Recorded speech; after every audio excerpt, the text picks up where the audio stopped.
Good evening, folks, and welcome back to Pesterquest streams. Today we are going to be doing Kanaya's route. But before that, just one little tab to go over. Yeah, so I mentioned yesterday having a commitment that would require me to get up very early, which I did, and very tired. But you know what? We're still gonna do this. We're still gonna have a good fucking time. It's gonna be good. Kanaya's route is amazing. Also, I apologize for the late start. I was a little distracted. Got watching something with my family. Oh, welcome, Bridge. You hope that it was a good day? Thank you. Yeah, it was good. I think it was good. I gotta be honest, I'm not sure if it was worth getting up that fucking early, but it was good. And Jade, hello. Hello. You're glad because if it didn't go off, you would have been daydreaming for like 50 more minutes. Fucking valid. Alright. The only thing that I have to talk about before we hop right into Kanaya's route is this tweet. Because we were talking a lot about what, like, this like stereotypical voices, like the kind of fanon archetype of what different characters sound like, and then this came up on my newsfeed yesterday.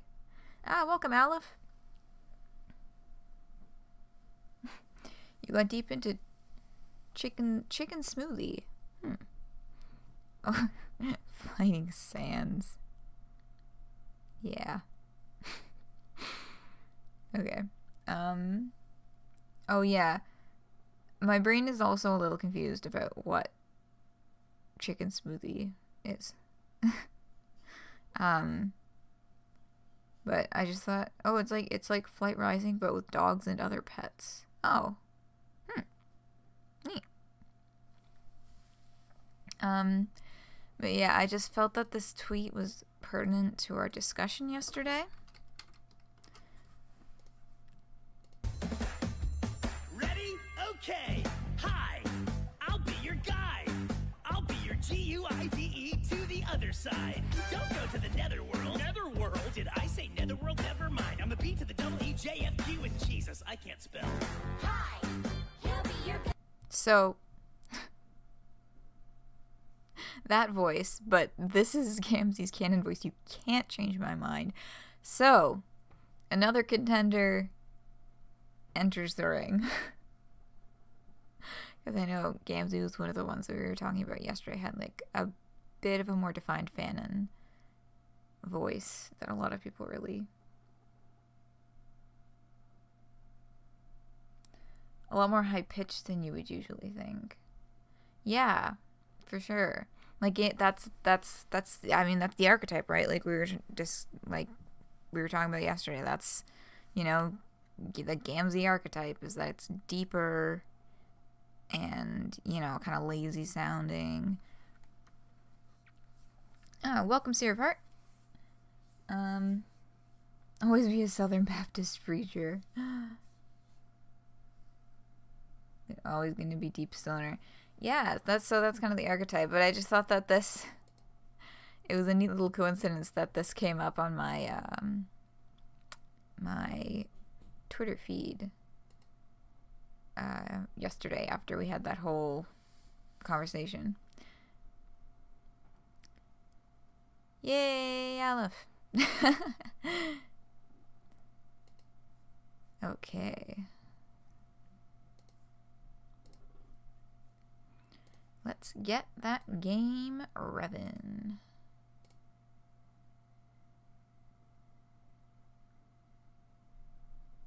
It was Smash and not Undertale. Yeah, I immediately assumed Smash.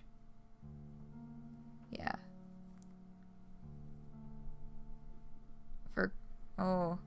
Is that... Oh, what game is that, Anne? The egg thing. Flight Rising. See, I'm not actually super familiar with Flight Rising. 330. Oh, I'm assuming that gems are a little harder to get your hands on. Ooh.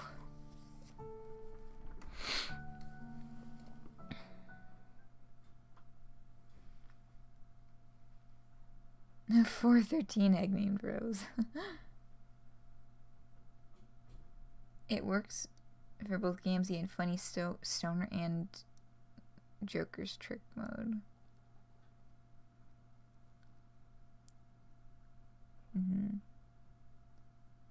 Sure, she's... Alright. Let's see. So yesterday we had Carcat with People Like Us. Which, like, God, that line was just, like, the delivery in the text was so good. Like, you can tell it's like, this means so much to him. It was an intense fucking moment. Today, moving over to Kanaya Maryam with I Have Plenty of Friends.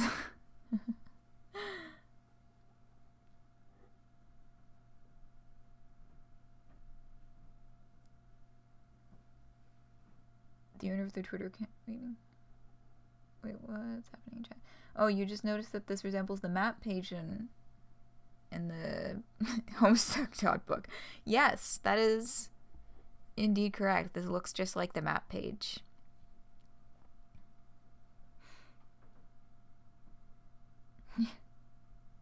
Objectively speaking, I can say that I have friends. Yeah, Kanaya's just like, yes, I have friends. Of course I have friends. How are they treating you, though?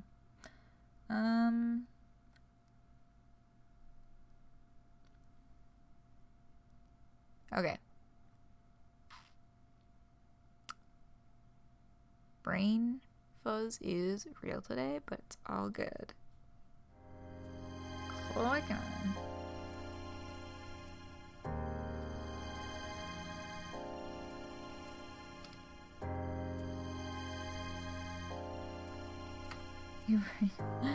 Y'all, no, that's just a mood for today, though. Okay, so what's this video?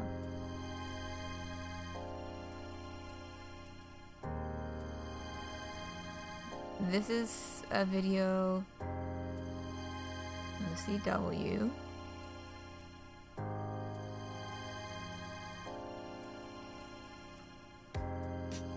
Is that a TV show? Is Crazy Ex-Girlfriend a TV show? I will watch that in a hot minute. By which I mean post-stream. You heard it's good? Oh, okay, it is a show. Cool.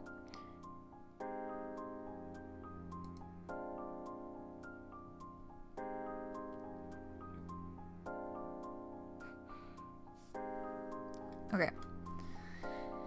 Well, let's see what MSPK Reader is up to here.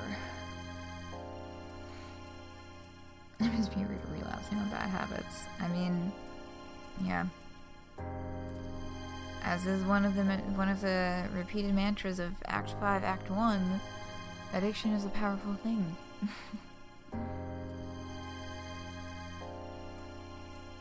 Ooh, there's your rose. Let me look at your little rose.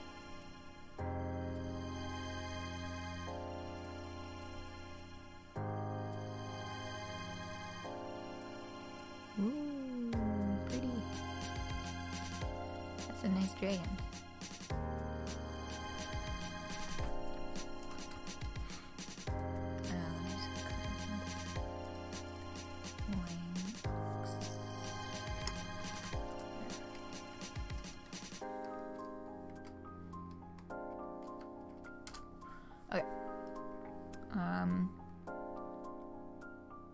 There goes my take in the Jade Root about MSPA Reader being a better friend without dog scratch influences. Oh yeah. Disappointing, but not enough to complain. Yeah. Be a little less waves hands. Yeah. Yeah, share your ghosty Fey lad. Okay, I gotta get started on reading this, but share as you please. You are learning more about yourself every day. For example, while you already knew that friendship was everything, you are now realizing that staying with your friends is not a priority. At least that must be right, because you keep leaving friends and starting over again. Why are you doing this? Probably a deep-held value of some kind. That makes sense. Anyway, you're ready to meet more friends. And the only place you've seen new people recently has been on Jade's dream planet. You zap on over there. This time, something is different. It seems to be a different part of the day than before, and the overhead clouds that previously served as fluffy ambient backdrop are now alive with images. Meteors striking a dark world. A planet covered in sugar mountains dotted with goofy giant teapots. A young, gray-skinned alien girl running around catching frogs. These must be the clouds Jade was referencing, the ones she said could never be wrong. If you squint, there's an Nepeta reference. If you squint, there's Nepeta. I saw this tweet that was just like an image of this text and then the fucking that SpongeBob meme from the episode where he makes the appearance in the commercial, but all you can see of him actually is like the top of his head and his little hat in the window. He's like, there I am. Or like fucking Mike Wazowski.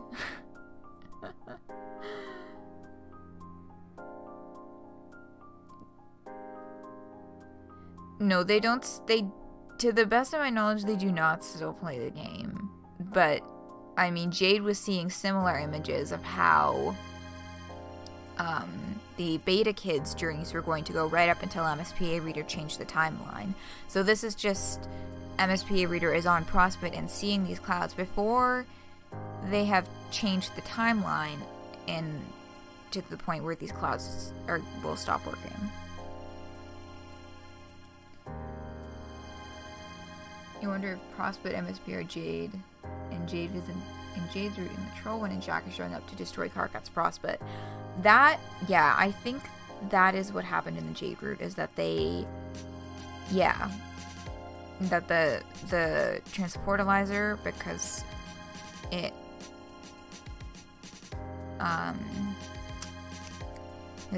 their session no longer exists, so to speak, with the changes, that it was taking them into the troll session, and that, yeah, what they were seeing was the beginnings of Jack destroying Prospect with the Red Miles, which we see in later Act 5. Yeah, and that's true as well. That explains why they don't recognize Jade, and they're very concerned with what the fuck's going on.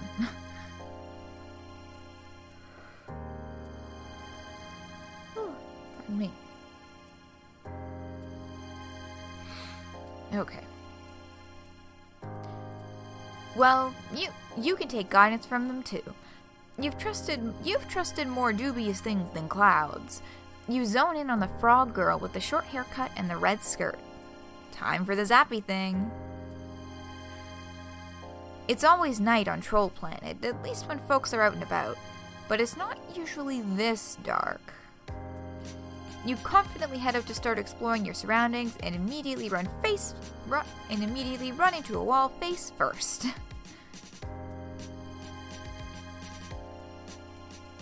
MSV Reader doesn't think. I mean, yeah, the thought process is pretty one note, so to speak. Just friendship, friendship, friendship. And supposedly Doc Scratch is not playing around with MSPA Reader this time. So where this intense urge is coming from, is it like permanent brain damage from Doc Scratch screwing with their head, or what? We don't know. Just because you're stupid doesn't mean you're not smart. I mean, that is a true statement. I think that's fucking valid. Okay. Okay. You're getting your bearings now. You've ended up in some kind of closet. You refrain from making a hackneyed joke about it. They probably don't even have that cultural metaphor here. In the closet? And the noise you made elicited an answering yelp of surprise in the room outside. You hear footsteps approaching you, and then someone yanks the door open.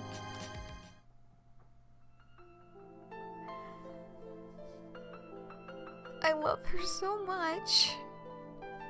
God, I love Kanaya Maryam. Yes, there she is, the babe of the hour. Yes, and they used her song "Darling Kanaya" for the soundtrack. It still slaps. It does.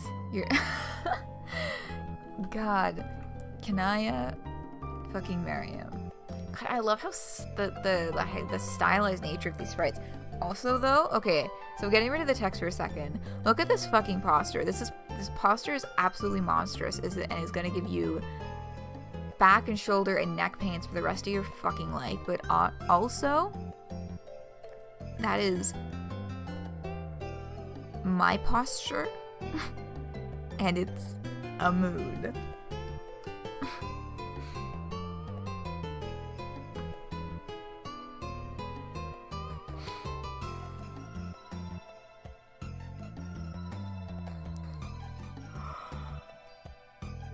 Pardon me. Okay. Hello. What the fuck?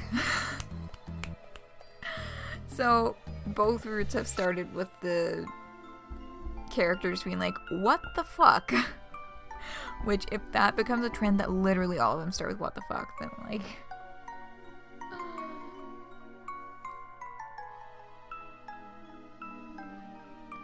I will be happy. My brain, like, stuttered for a little bit there.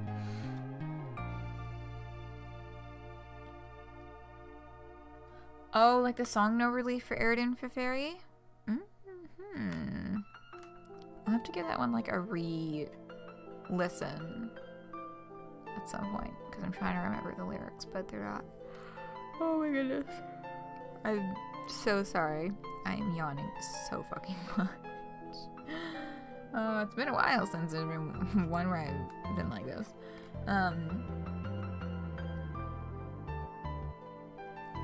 If Tav says fuck, you're suing. Let Tavros say fuck.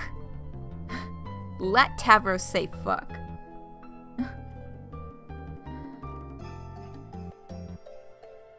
It's a fucking Eridan song. Okay, I will take your word for it. Opening the door has allowed a beam of bright sunlight to fall across your face.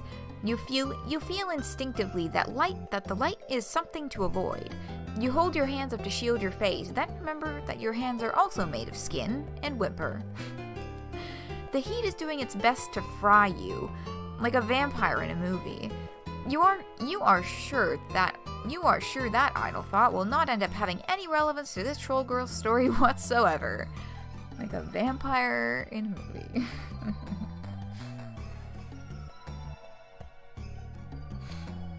Tavros doesn't want to say fuck, don't make him. Tavros does want to say fuck. Tavros says fuck at multiple points throughout the comic. Readily and enthusiastically. Let him say fuck. Let him say fuck.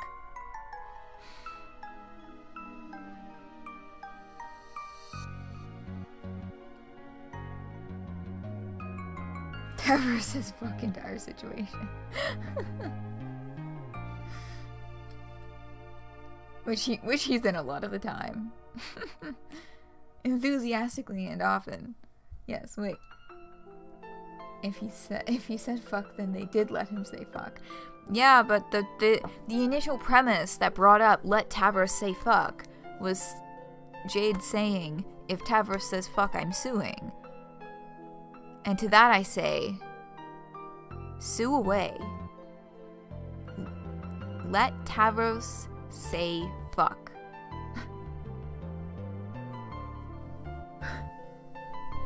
I will be waiting with my lawyers fucking ready for you, Jade.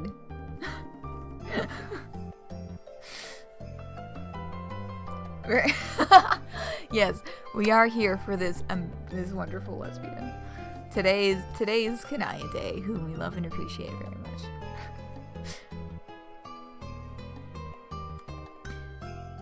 What are you? Did you just wander in here, or like, what? Something like that, you tell her, cringing away from the light. You get the feeling this girl is not gonna fall for the old mailman gambit. Mail troll? You tell her you're one of her other you tell her you know one of her other friends. Who? Wait. Is it Karkat? Yes! I knew it. He makes friends with all kinds. Well, I obviously can't kick you out right now. You don't seem to be able to handle the sun. So I guess you better stick around until at least nighttime. The call out, yeah. You could easily zap to nighttime, but this is giving you an in, so instead, you agree. No problem. You can just hang out in this closet. It's fine. It's a lovely closet. Yeah, that's me pretending that I'm totally fine with not being out to my parents. Hey. You didn't like it at first, but you think now you love it. It surprised me, but I immediately fell in love with it because I love how, like, full body and, like, it's almost, like, whimsical, which is, like, I know feels like probably kind of a weird word to pick, but, you know, just the way that it curls and curves, there's not a single straight line happening in this hairstyle. And yeah, I think it looks really neat. I've liked it a lot.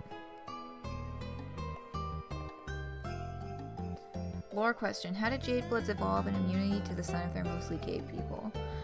So the thing with the like immunity to the sun, that is only, to the best of my knowledge, I'm like 99% sure of this. Jade Blood immunity to the sun is only the Jade Bloods who will eventually become rainbow drinkers, or have the ability within them to become rainbow drinkers.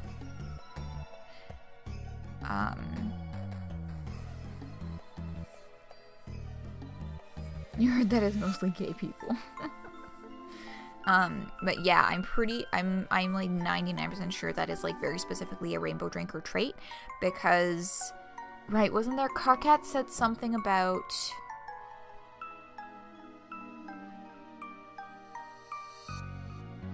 no, I'm misremembering, and now I'm remembering correctly what Karkat said in his room yesterday, so never mind. But yeah, I'm pretty sure it's a trait, or at least a trait specific, I think, to Jade Bloods who live uncloistered outside of the brooding caverns. And I don't know whether or not there is, I don't know if it's like both happening, or if it's possible for rainbow drinkers to also be in the cavern, and it's the uncloistered jades that have this trait, or if it's just the rainbow drinker thing. Damn it, now I want to look this up. That's a really good question, fuck.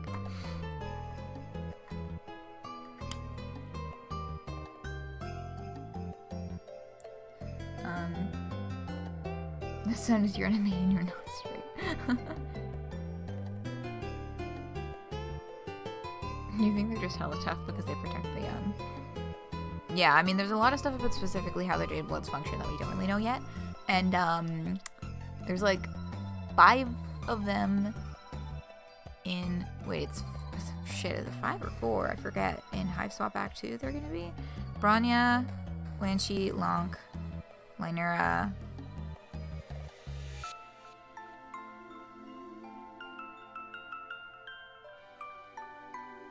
I feel like I'm forgetting someone. I feel like I am forgetting one person. Dorea! Oh, rip! I fucking love Dorea. How dare I forget that she exists?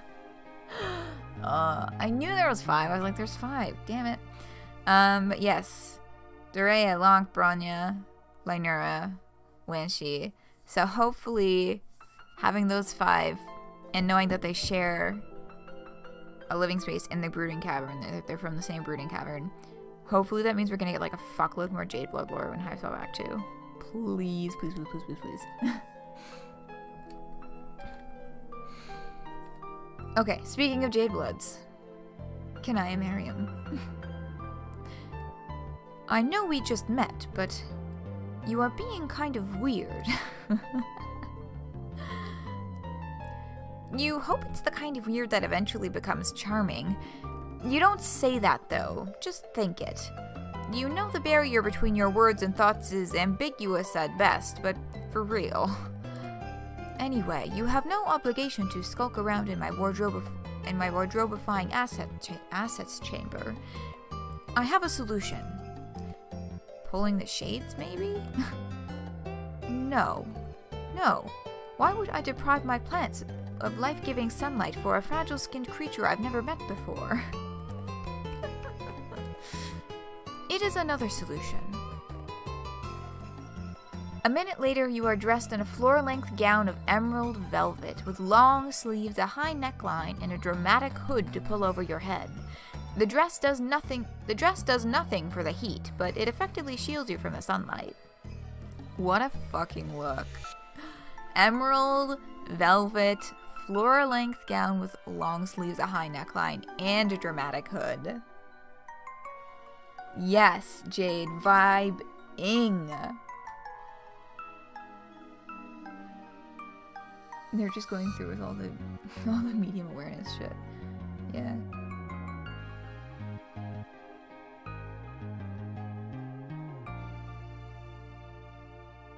Long's your favorite because it makes like 8 of those jokes. Yeah, I feel like right now they're hitting a decent balance of not overloading it on those kinds of things. Because I feel like when there's too much, then it just like it completely ruins the immersion. But like they've hit a pretty decent sweet spot so far. But yeah, this makes me want to cosplay MSP reader wearing this fucking gown because damn. There you go. All swaddled up like a baby, you joke. The troll just gives you a level look. Clearly you stumbled on a cultural misalignment. Even though she's the one who hasn't even heard of a baby, she stares at you until you start to feel embarrassed for knowing things that she doesn't know. She is very good at staring contests. What an amazing potential friend. Now out of the closet, you know now that joke wouldn't land either. You look around the room. It is indeed covered with plants, as well as colorful bolts of fabric and half-finished sewing projects. Unlike Rose's knitting disarray, it does not give the impression of someone who has difficulty finishing things. This troll's room gives the impression of someone who enjoys or even excels at having multiple irons in hot places. Or at least she thinks she does. The purple leafy one in the back is pretty. It is. That is a very nice one. Oh, irons? Irons in hot places like fires? She seems to have just been on her computer thing when you zapped in because her chat client is flashing insistently. You try to peer at the open window, but she hits a button and makes the projection disappear, a delicate green flush rising to her cheeks. No need to look at that.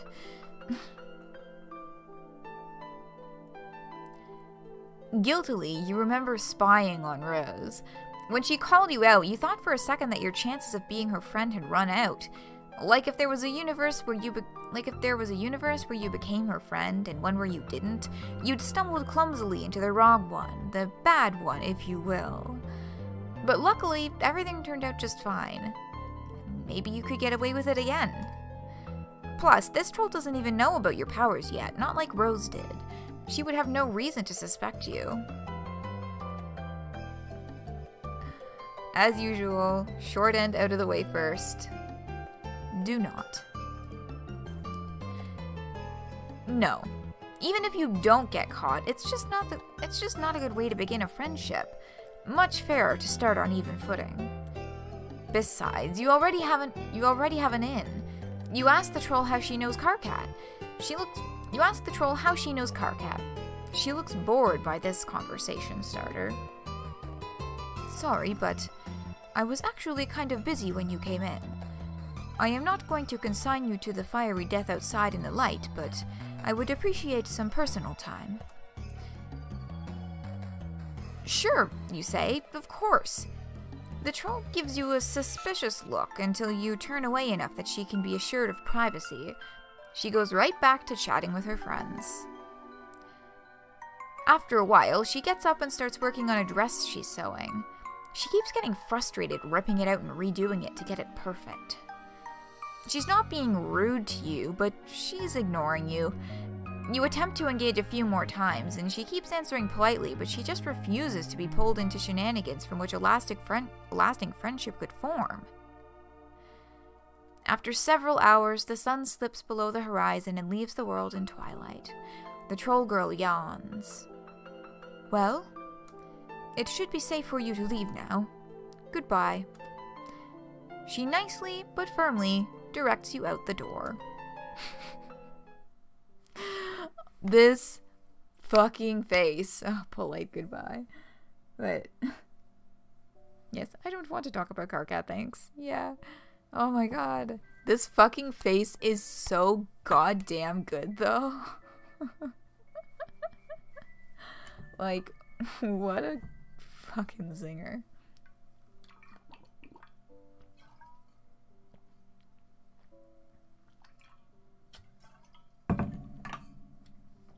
Oh yes, Jade. Meme-worthy indeed. Okay. Let's try that one again, shall we? So the correct answer is... spy on the troll's communications. Oh boy. You excuse yourself to the... you don't know what they call it here. The necessaries. You waved your hand in a vaguely embarrassed way, and the troll gets it. Out of her sight, you zap back to a few minutes ago, just outside the door to the room you're in now. You wait until you hear the thump of yourself arriving in the closet, and the troll abandoning her desk. Then you quickly zap into the room and read her current chat.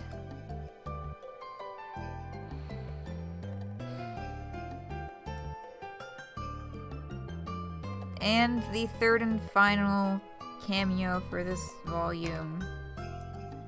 Vriska fucking Circuit. It has been quite some time since I have had to read in Vriska voice. Although, no, that's right, I did have to do that for the epilogues. I low-key forgot about that. But we now have dialogue for half of the trolls. Oh, that's true.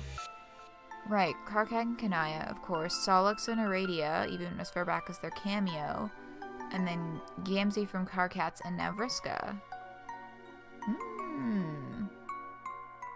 Exciting.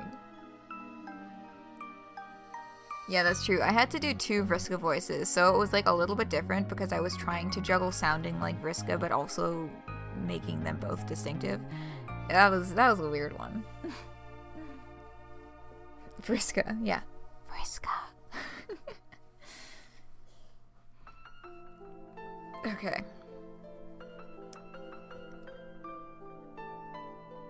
Here we fucking go. The first Vriska circuit lines of Pesterquest. Be Vriska, but not too Vriska. Yeah, like it's fucking hard. Like Vriska and like doing a voice for Vriska is like it needs to be like the embodiment of Vriska. Like it needs to have that like assertiveness to it. Even when she's speaking softly. You know what I mean?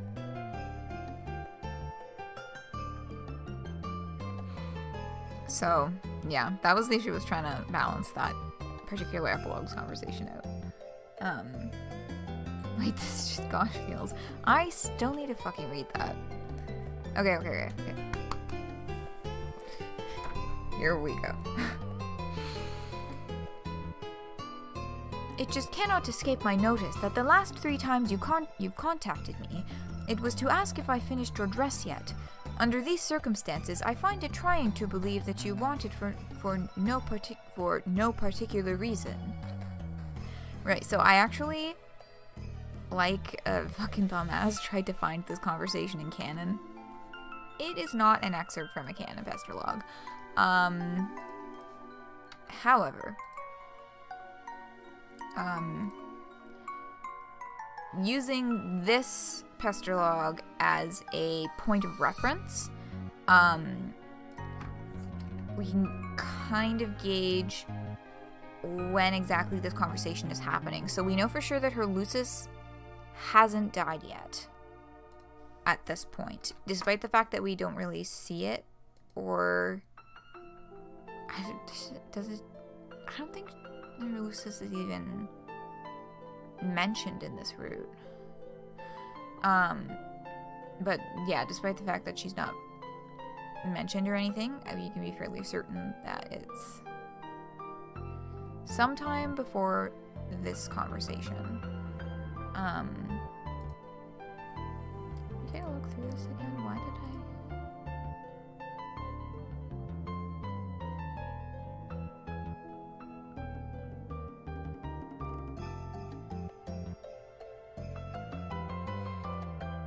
I remember them having more conversations about the dress, but I had trouble actually finding them.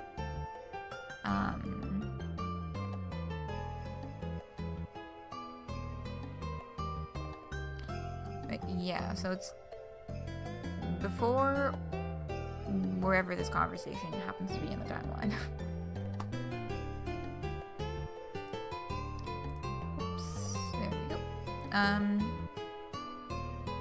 Yeah, she lowercases them. Not just using the 8s, but also lowercase. Oh boy, there she is. I wish you would just tell me why it's so important. Of course you do! Fussy Fangs always has to have a reason for everything.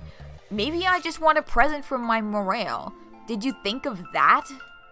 Or are you too busy fussing around in your fuss block? Maybe I'm being nice. Or did you not think I can be, or did you not think I can be nice sometimes? I know you can be. When you want. Sort of. Are we morels again now then? Yesterday you said defining our relationship was something only lame dorks would do. Ugh. Yeah, and my morale is a super lame dork. That's you, Fang Face. It's just that I can't help but notice that I'm your morale again right now, when you want something from me. You notice a lot, don't you? Always noticing something. I bet you would be shocked to know how much you don't see. You don't even know half of what I have going on.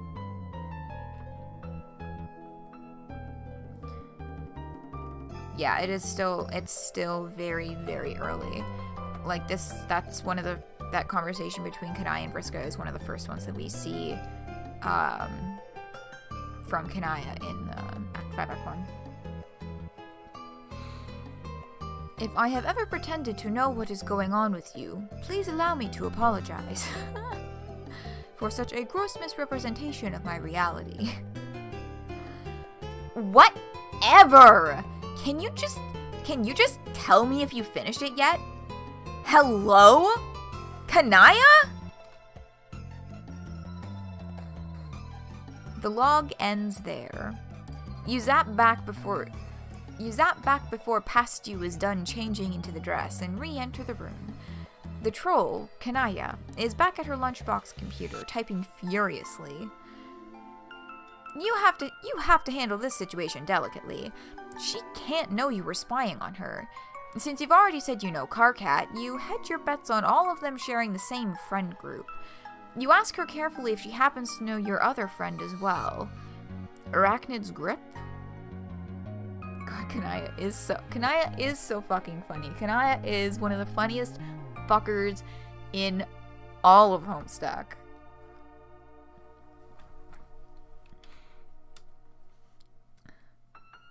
The little green flush darkens Kanaya's cheeks again.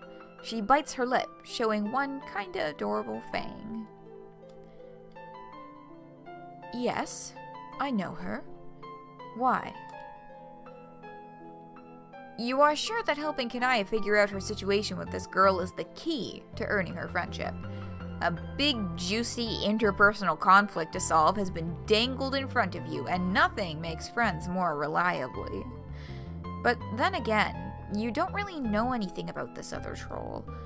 You don't even know her name, just her handle. Can you really be of use to Kanaya? Especially when your knowledge of the girl is based on a foundation of lies? Is this the right way to go?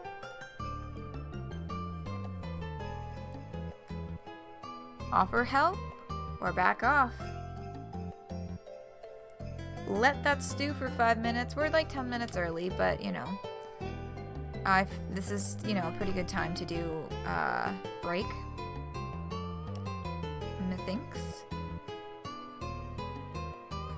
People don't appreciate how funny Kanaya is enough. Abso-fucking-lutely.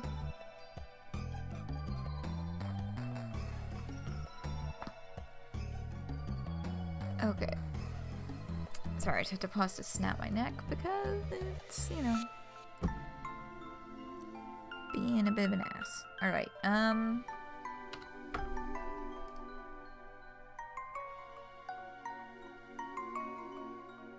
there we go. Brain not fully functioning. Oh, right. That's what I was needing to do. Boop. Okay, now we're ready for break. So.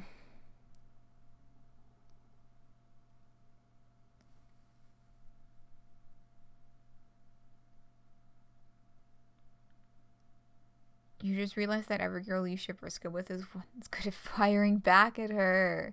Well, you know, with, you know, I think that's important for Vriska to have.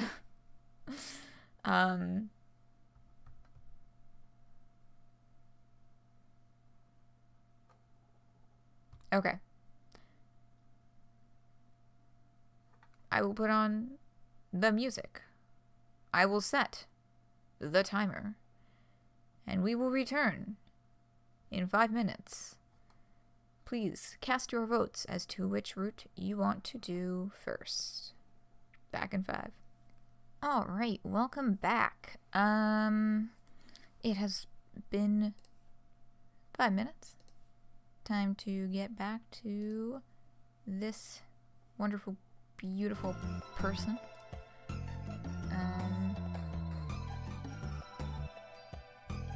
How do you pronounce this? Yeah, Gowler is how I am reading that as well. It is an interesting word. Okay, what's the decision? What's the consensus? Offer help or back off? Which one should we go with? Alright, you're voting back off. That's one vote for back off. Jade Aleph, you got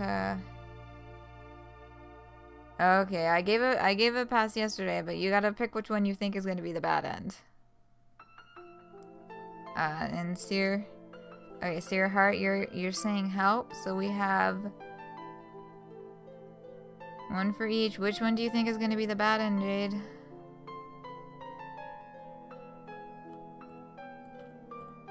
Do you have any inklings? I know which one you...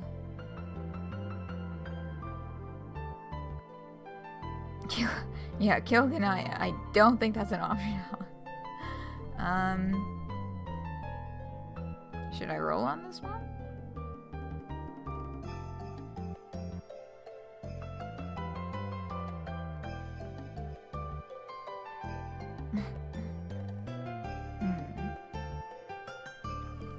Okay. So we do seem to have a split... Oh!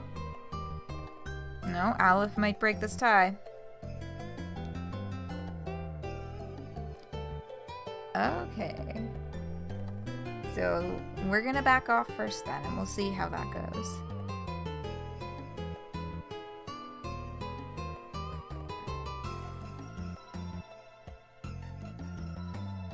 Back off. No reason, you say, just curious. Kanaya gives you a suspicious look. You used random deductive. So you basically rolled the die for me, okay?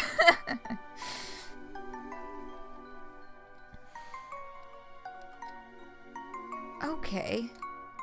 Well, I'm kind of in the middle of something. You can just while away the time until it gets dark. Sure.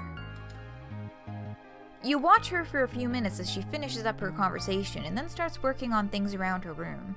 But having seen what you've seen, you are determined to find some way to help her. If you can't fix her interpersonal problems, maybe you can figure out something else she'd enjoy. Filled with investigative spirit, you start to gather evidence. Snoop. You start to snoop. Spying got you this far. Spying is great. You realize the problem with it immediately after thinking of it.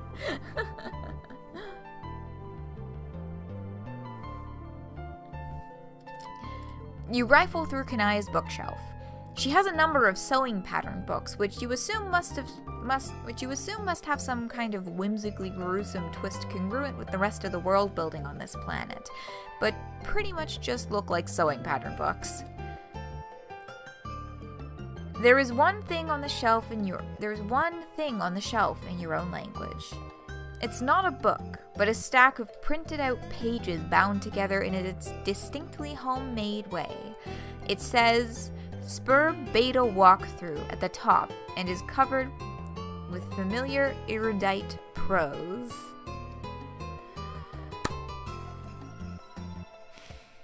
Kanaya.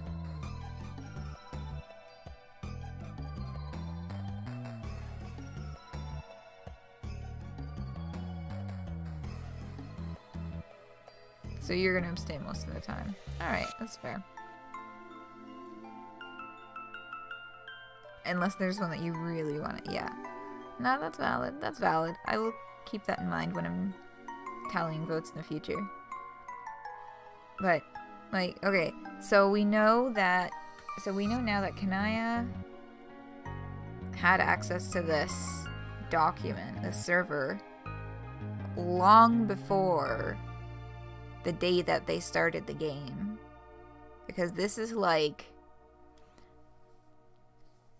printed, stapled on her shelf already, and this is before they've even started trying to figure out the teams. So this isn't something that she just found when she was trying to look for things to figure out the game as they were getting started. This is something that she's been studying for a while, and she was likely led to it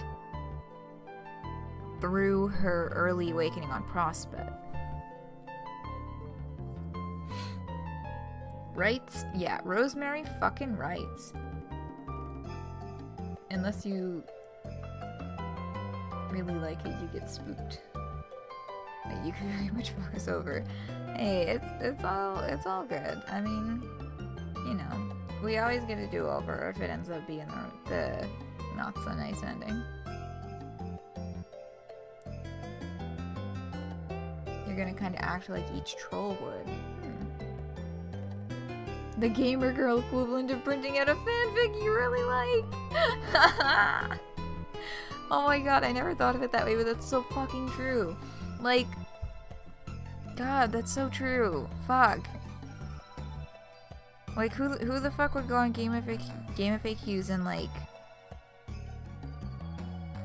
print the fucking FAQ instead of just looking at it on a computer? Ah, oh, God, Kanaya is so gay.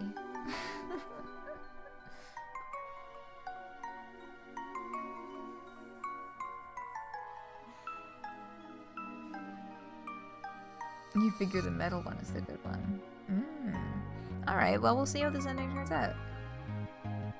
No spoilers. You just realized how lethally dug out you know what fanfic you'd printed out.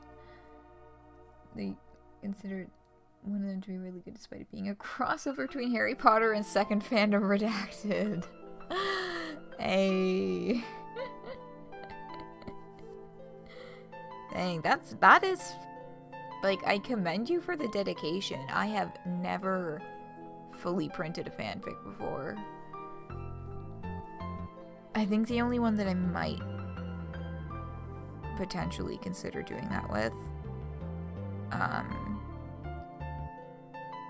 is probably just too long for that to be a practical option.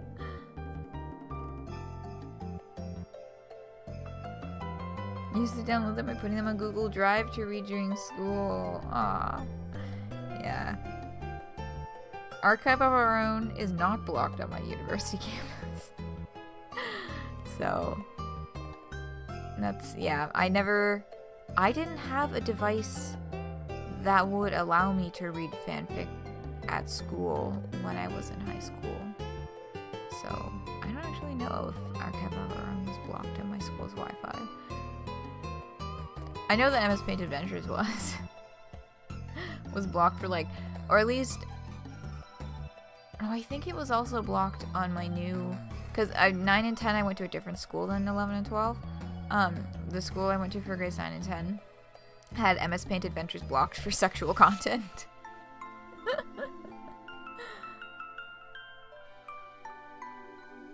It's about fanfic genre doubly redacted. Not if you printed in 4.5 font.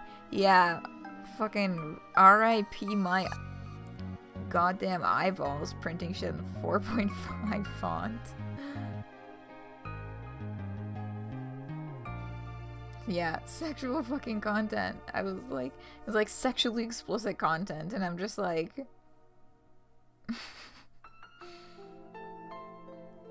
Okay, sure, that's what MS Paint Adventures is.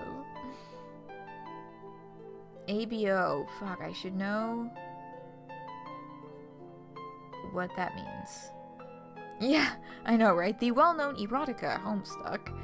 Sure. Sure. Name of high school redacted. Sure. What is the context? No, the context was that when I was in grade 9 and 10, the high school that I went to had MS Paint Adventures blocked, and the screen said it was for sexually explicit content. It reminded you. What did it remind you? Continue to type what it reminded you while I continue to read the story. So, yes, Kanaya is very gay and very obsessed with this walkthrough written by Rose Lalonde. You're pretty sure the events described in this document never happened in the timeline you're currently making, but maybe whatever source Kanaya got this from is not bound strictly to one timeline. There are a number of books featuring shining white figures, mostly women, with prominent fangs and variously colored blood dripping from their cruel and elegant mouths. They are all dressed in an explosion of brightly colored fabrics. Something about their sparkles strikes you as deeply, strangely familiar. You must just be thinking of vampires. There's no reason you would know anything about whatever the rainbow blood imbibing troll equivalent is. My heart hurts. for this line, because that was a reference for Tagora's root.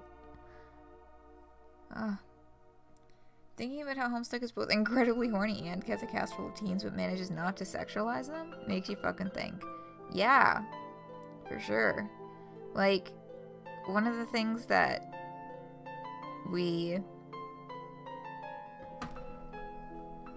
talk about during, like, the staff training for my summer job at the summer camp is, you know, that it's okay to, like, tell some goofy jokes with the campers that, you know, may be along the line of, you know, things like, oh, he's 69, or, like, you know, things that might have some sort of sexual connotation. Like, there's ways to be goofy about it without being, like, wickedly inappropriate, you know?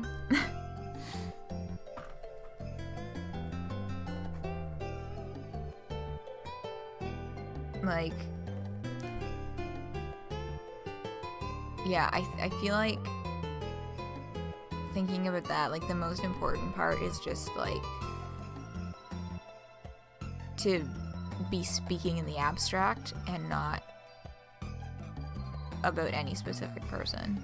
Even if the specific, yeah. Obviously there's more to that. I'm oversimplifying, but yeah, like, it is possible to do, like, stupid, like, horny whatever, like, sex stroke type stuff, you know, without it being, like, uncomfortable and bad. Oh, it got hacked. Oh shit. The time you didn't read the... Oh, rip. Yeah, I've been caught by surprise after forgetting to read the tags on a number of occasions as well. Website now leads to oh dear.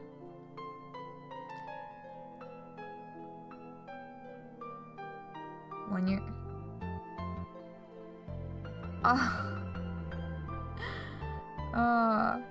no one fucks a bagel. That's what you're thinking. Okay. But the rest goes hog wild. Downside or upside is that Homestuck is incredibly horny for every adult character.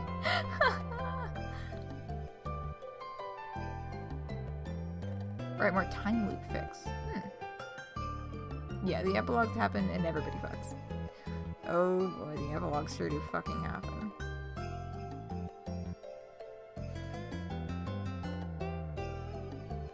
June and Terrace was 23. Jesus fucking Christ, Aleph. God fucking damn it.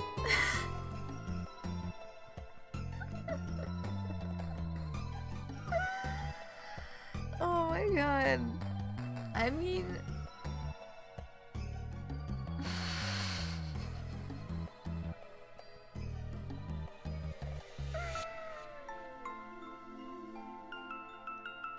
I must stay neutral on this one.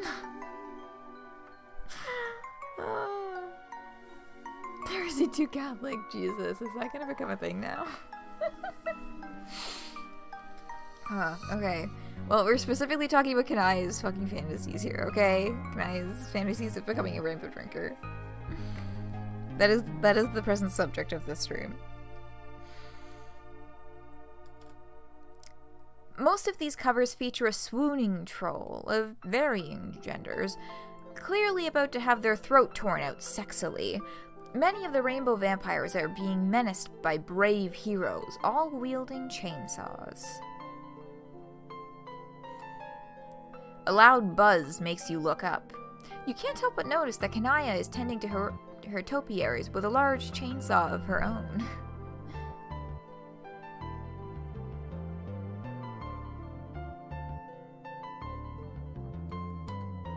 Okay. You're putting this all together. The bright colors around her house, the choice of weapon, the love of sunlight. Kanaya's heart's desire is clearly to date a sexy vampire. No. Maybe that's what AG is. Oh god. You wonder if you could make this happen for her. Maybe on this planet, it's not just a fantasy.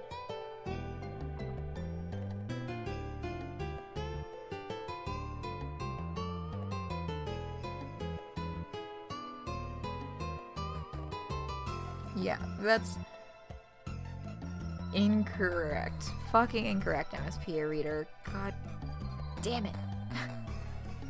Okay, let's see the follow-up from that false conclusion. You clear your throat to get Kanaya's attention, and then casually wonder aloud if Alternia has any kind of non-living creatures. Oh, you mean the undead? Yes! Yes, the undead. Where might one find the undead? It is not difficult. They tromp past my hive in their hordes every day, slavering and so on. Trying to get in sometimes. It's all coming together. That must be the root of Kanaya's fascination. No. You want to scream, I know. I'm literally screaming. Y'all can hear me being upset with my voice.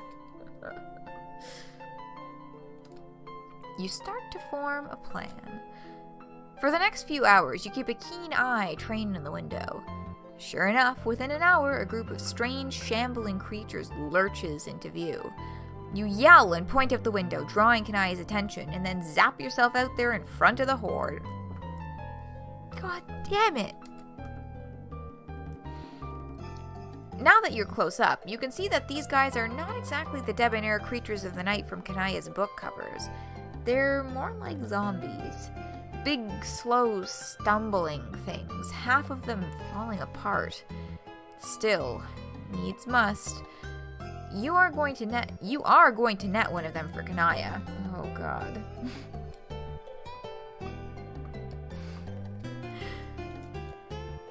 You stand your ground as they lurch towards you, trying to select the most alluring. That's my girl! Suddenly, Kanaya is at your side, out of breath from running. She's wielding her chainsaw. Are you actually bereft of sense? You don't fight the undead. This is suicidal. You weren't trying to fight them, but there's no time to explain that because they attack you anyway. A great monstrous arm backhands you to the ground, and monster claws tear through your gown and into your shoulder, lifting you by it. The creature opens a mouth full of more teeth than you thought could fit inside. There. I know. R.I.P. that fucking gown. Then you're falling. You hit the ground and roll, dirt grinding into the wounds in your arm. The top half of the creature lands next to you, twitching slightly. Kanaya's chainsaw gleams with its black blood. She twirls and bisects another undead thing, but then a third bear hugs her from behind and lifts her, its maw opening wide. You scramble to your feet and throw yourself at Kanaya, grabbing her kicking leg and squeezing your eyes shut to concentrate. You zap. Please don't let the monster come with you. You open your eyes. The monster did not come with you. Only its arms did. Kanaya shakes herself a little, free from their disembodied embrace. Blood pools on her carpet. She does something to get rid of her chainsaw, and suddenly she's holding a tube of lipstick, which she opens. She slices a fresh coat of black onto her lips. Oh, she slicks a fresh coat of black onto her lips. You slowly catch your breath. You're about to offer an apology, but something makes you pause. Kanaya is staring at the pools of blood. She cautiously, guiltily, leans down and swipes a finger in the mess. Then she brings it to her mouth and delicately licks.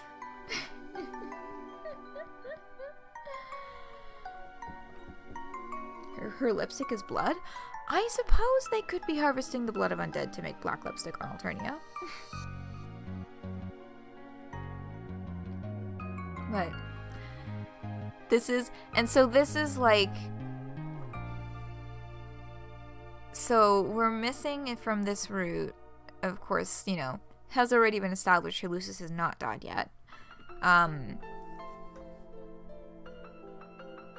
But she's still getting her moment to fucking taste blood. And... Ugh. Oh, I love this sprite so much.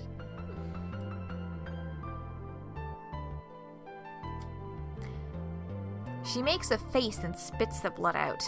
Then she looks up at you, flushing emerald with embarrassment. Oh, you think you made a mistake. Now it clicks.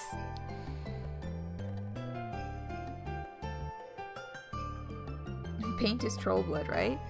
That is true. That is true. They kind of, I forget what the exact chronology of which roots say what is.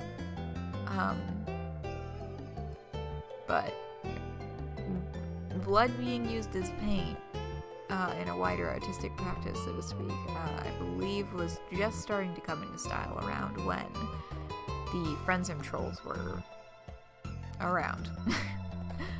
Which has now been firmly established as quite a while ago by the Karkat route. I mean, we already knew it was quite a while ago, but the Karkat route, like, put the nail in the fucking coffin on that one. Because before it wasn't exactly specifically mentioned in any of the Frenzim routes, the exact chronology in relation to Homestuck proper. But, it was just kind of stated by game devs, but yeah, Karkat solidified that one for us for sure. In a heart-wrenching moment.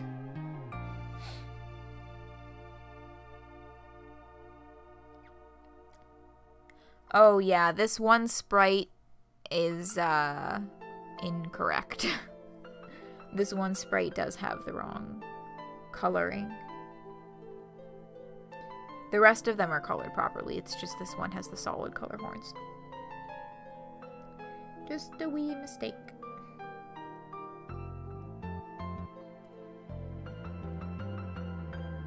Maybe it was like 15 years ago in both universes. No, it's been established that it's much further back than just 15 years. Because like 15 years in troll sweeps is like, I think like 6.5.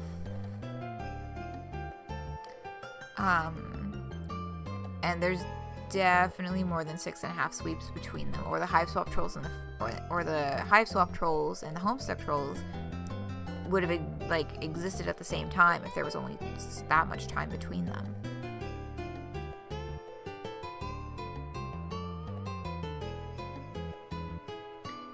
Yeah, it was.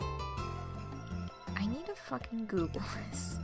Because it comes up a lot. It comes up a lot, the subject of how far apart these trolls were in kind of the timeline of Alternia. And every time I'm just like, it's either hundreds or thousands, and I don't remember which one.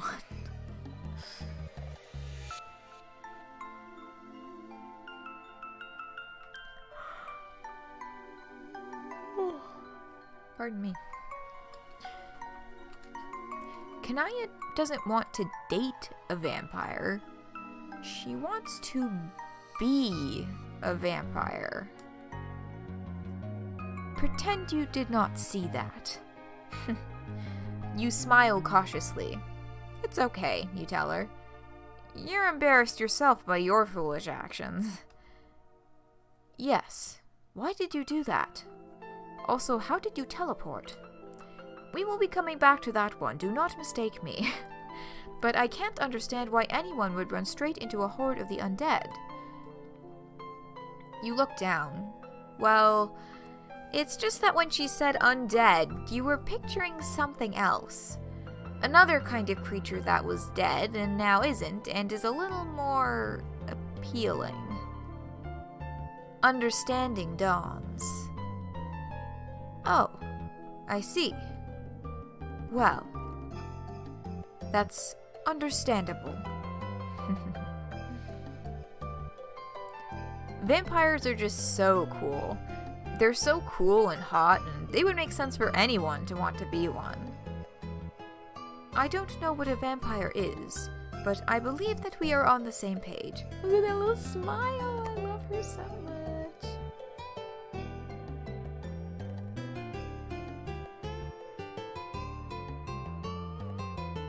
Carcat's eyes were gray and hers are actually black. Yeah, I think that was a... Are Carcat's eyes gray? I don't think they were.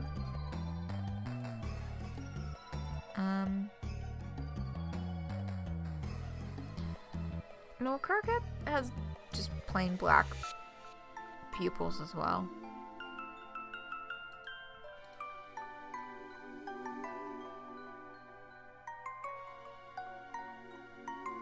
Oh, and the shocked expression, right. Right. Yeah. I mean, maybe Kanaya's would be the same if they kind of use that stylized shock expression.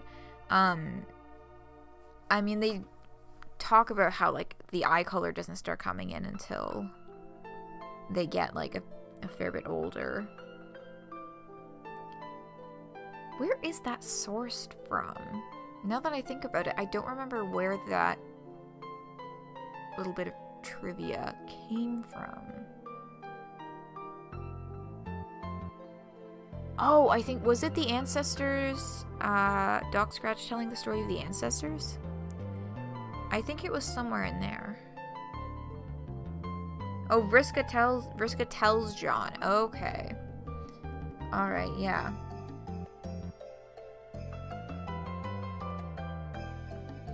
Yeah, I think it's like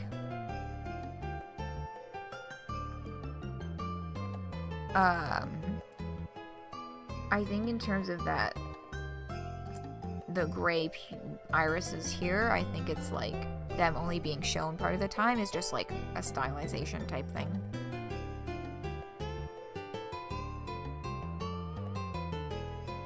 It's like Carcat's a mutant. Inherently deceptive, you can only trust the text when it comes to troll anatomy. Yeah, troll anatomy is like...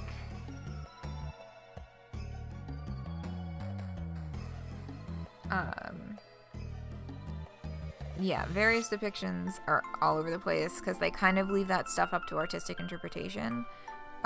Like all through the Friend Sims, there's been a great variety of different... neither of these trolls have noses. Just as another note. You shouldn't even trust the text. Yeah, fuck it. Free for all.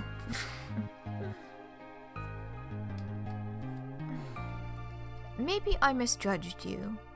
Perhaps you have greater intelligence and finer taste than I originally inferred.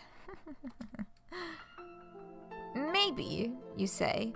And you bet anyone with taste would find Kanaya's daring, unconventional aesthetic intriguing. Even someone like the tentacle therapist. Kanaya freezes. How do you... Did you just... I mean... Who was that? I mean, She clears her throat uncomfortably. Whoever that is, I hope you are right. And also, well, she looks embarrassed again. Thank you for saying so.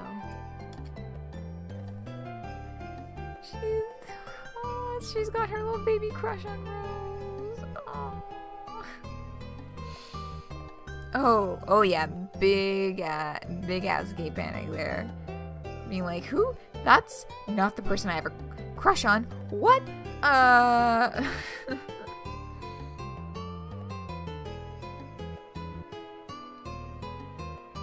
all conventional art is inherently false. The truth is by people who hold Toblerones. Fucking hell. Going to the store to get a Toblerone. Yeah, honestly, all of this Toblerone Quest stuff has been making me want to just go buy a fucking Toblerone as well, because they're super fucking good. They are really good.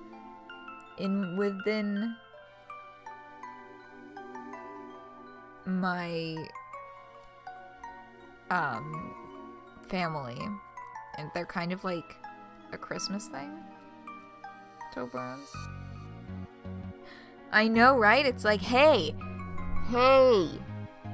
MSPA reader, you have the power. Then where would the gay angst be? The gay angst would be watching them completely bumble over each other and like pass like trains in the fucking night because they just like are both, it can be a little bit obtuse.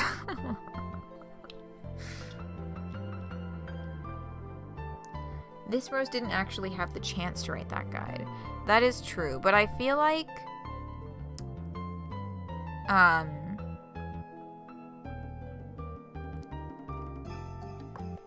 shit, where's my brain going here? I feel like since the guide was written like Act 1, Act 2, like really early on, it's still a pretty good reflection of Rose's personality and Rose's character. Even though in this instance she didn't get to write the guide. Although I suppose the later parts do reflect some character development, because, you know, the later parts are her being like, fuck it, I'm gonna break everything. Which, I mean, she could decide to do that in her regular life. But it was like, that was definitely something that was very specifically triggered by the game.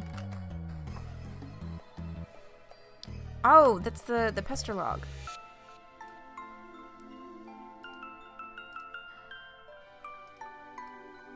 Karkak didn't have access to like Dave's amateur rap album that contains secrets of the universe.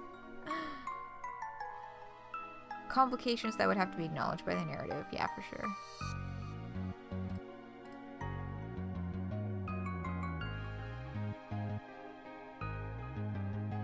Ah, there it is. Yes, thank you. Thanks for linking that, Seer of Heart. That is very handy. I'll pop that link into my little document for the YouTube video. This could be an idea for later, so I should take fucking notes. Yeah. I'm intrigued by how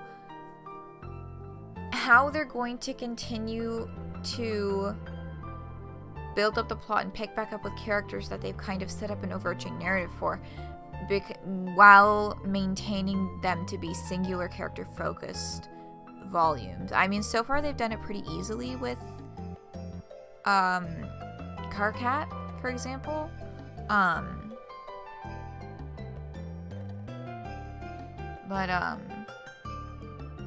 Yeah, like they're setting up a lot of dominoes here, and I'm interested to see how they knock them all over while still maintaining, like when they get to characters like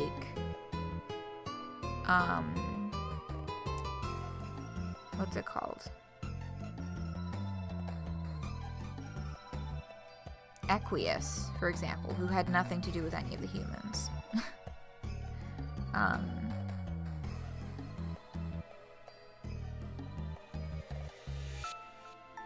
Alright, do you see what I mean? Am I explaining this properly?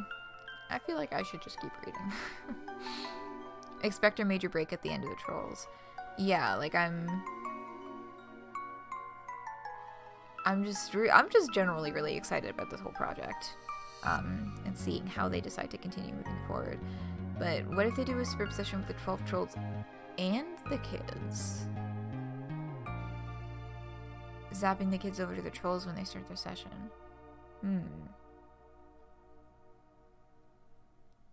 all of the fun adventure of Sphere, but only the trolls have to deal with their planet being fucking obliterated. Dirk is a bit of an elephant in the room. Yeah, I mean, they did that thing in the first volume with the error code. That has a lot of people just being like, I mean, it is actually a little irritating to see that there is some conversation happening that's basically just like, any of the inconsistencies or metafuckery is, oh, it's Dirk getting involved, it's Dirk doing all this. Nah, boy. Yeah, I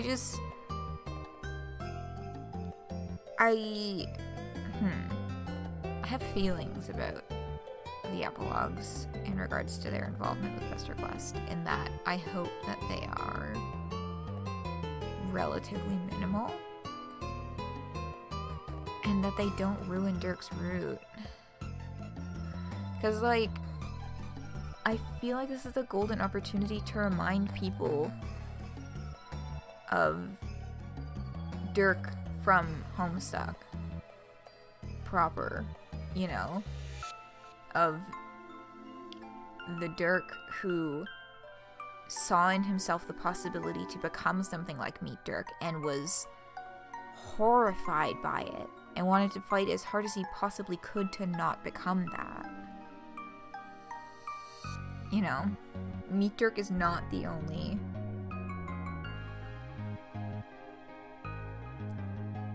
end result that Dirk could ever possibly have, but because of Meet Dirk, it's led to, I feel like there's been a couple of questionable reinterpretations of Dirk's character.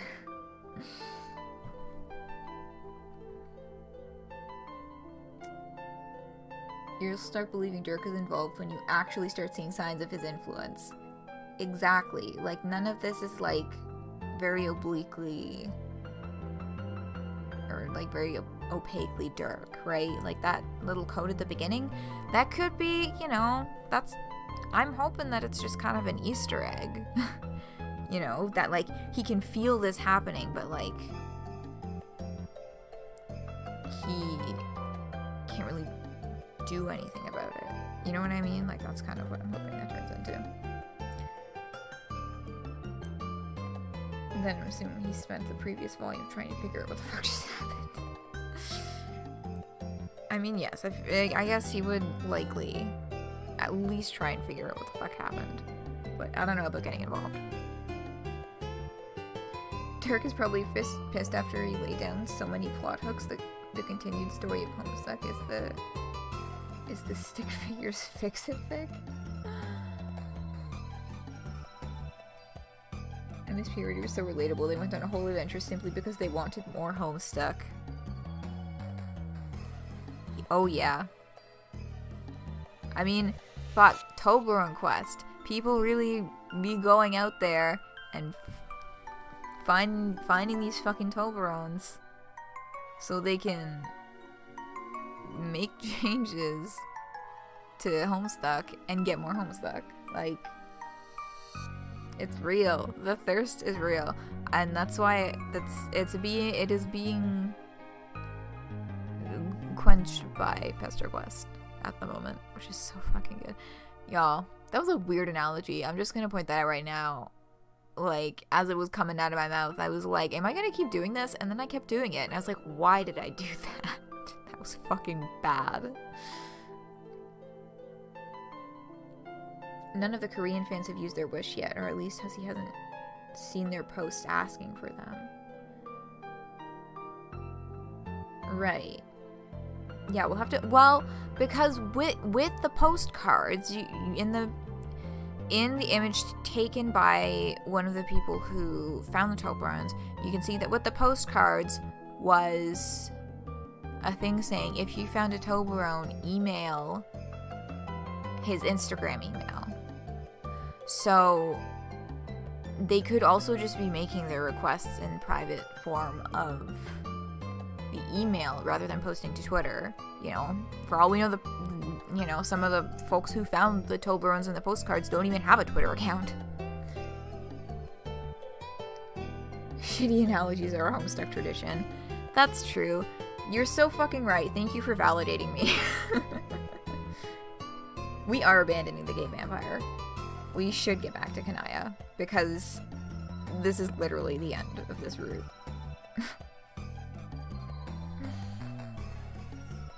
You nod, wondering if you should say more. But you should keep that friend's secret, just like you're going to keep Kanaya's vampire fantasy secret, because that's what friends do.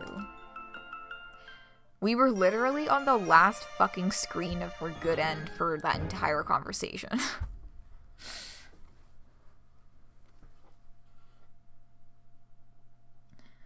Whoever found the Feferi horns. Yeah. God, that was so fucking hilarious. Reuniting Feferi was a more important plot development than any end of Act Flash because you were legit worried about her. It was so much shorter than Karkat's. Oh yeah, Kanaya's was much shorter than Karkat's. But also keep in mind that it's 12:40 and we still have another ending to read because none of us know how to shut the fuck up. And I don't think that's a bad thing. I absolutely don't think that's a bad thing at all. I'm just saying that is the reason why this is happening. We're gay, it's genetic. Bonded for life. Over that gay shit. Okay. Seriously though. Because we gotta finish this up. Because then we have to take a look at the Chumroll, take a look at the credits, and take a look at that news post that I couldn't show until we were finished Kanaya's. There's a whole bunch of stuff that we can't do until we were done both volumes that I was like, okay, we gotta do it after this one.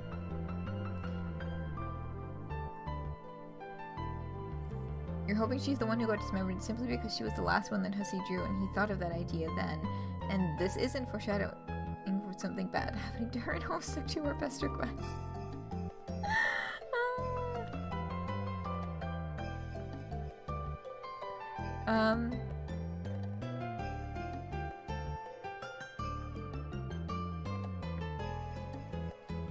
Yeah, I don't know if I feel like he just was drawing them quickly and forgot the horns rather than foreshadowing for anything negative happening to Feferi and Pesterquest. Dismemberment is like, I mean, I guess that's a way to describe it, but that's also a very dark direction to go with what was probably just a little drawing error.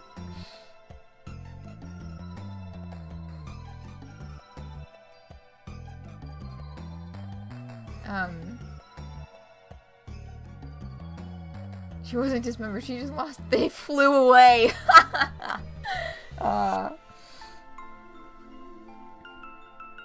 Because horns are okay. Now we're getting into like horns are genitals. Jesus fuck. Let's start reading this bad end. Let's just sink our teeth into this.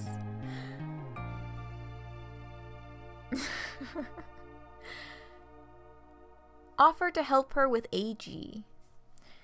You gesture wildly.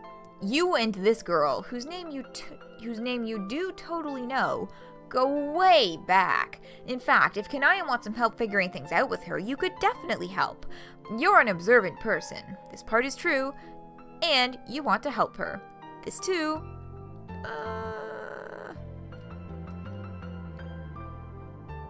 Like, already from the like gratuitous lying happening in this paragraph, you can tell that like this is going nowhere good.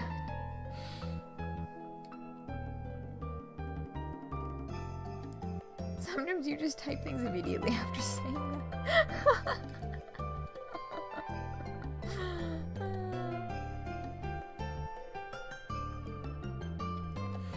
Kanaya thinks this over, looking skeptical. What could you do to help? She's just impossible. Everyone knows that already. I am not breaking new ground about Vriska here. Vriska, that must be her name. Despite Kanaya's outward frustration, you keep sensing some kind of guilty affectation here. Or affection here.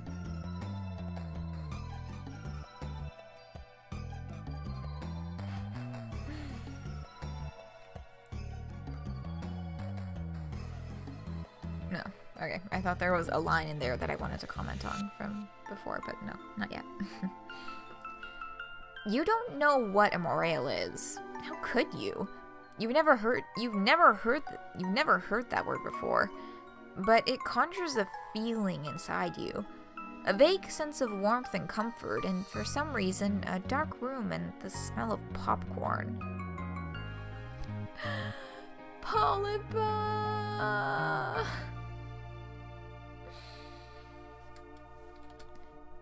Anyway, it's clearly some kind of intimate relationship, and Kanaya's feelings are all wrapped up in it. You know what to do in that kind of situation. She needs to tell Vriska how she feels. Oh boy, that's gonna go well. You expect Kanaya to brush this off.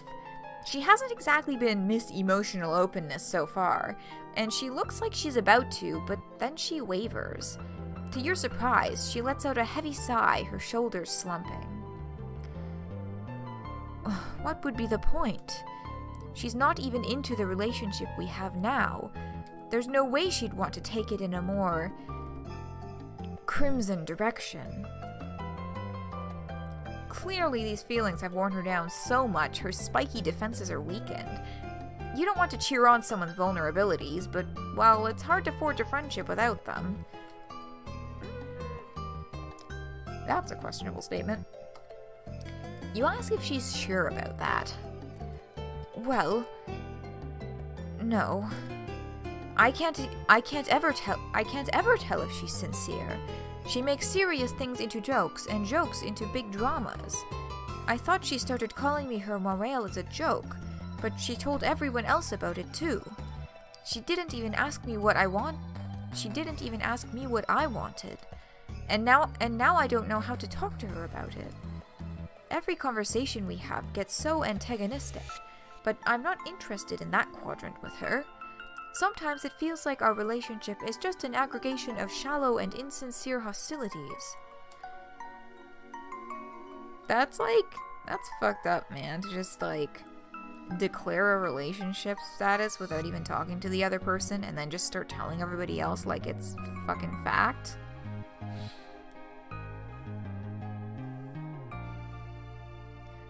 Yeah. Like, Sierra, yeah, like, that's basically it, and it's, like, very concerning that Emma is just, I love manipulating people in vulnerable situations, and it's like, hey, that's kind of fucked up. That's fucked up. Maybe don't say that, or do that, please.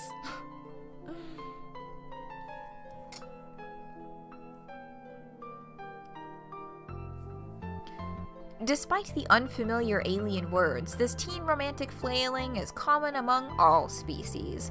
You nod sympathetically. But, you point out, Kanaya isn't happy now, so what would she have to lose if she pressed the issue? Kanaya gives you that even scathing gaze again. MSPA readers of Vriska. Stop.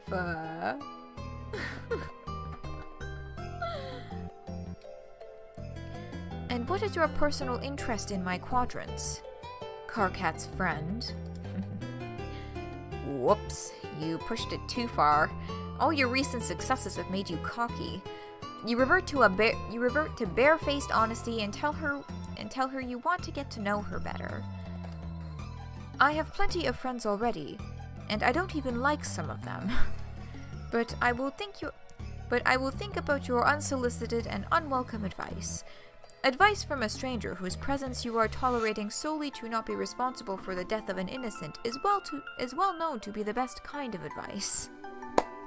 This is the best fucking line in...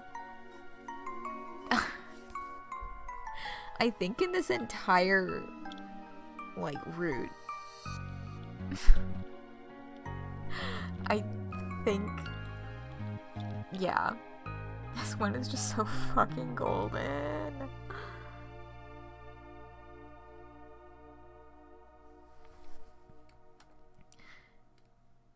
That's about the best you can ask for. You shut up and sit quietly while Kanaya goes back to her activities, sewing and tending to her plants with a big chainsaw she seems to have pulled out of nowhere. Finally, she huffs a sigh and throws the chainsaw down on the floor.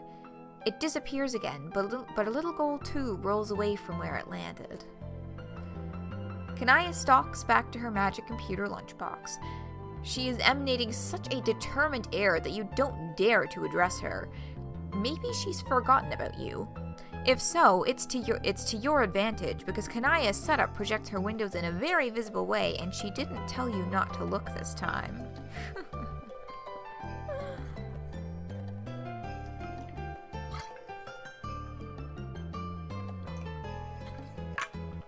Sorry, just stop for a drink.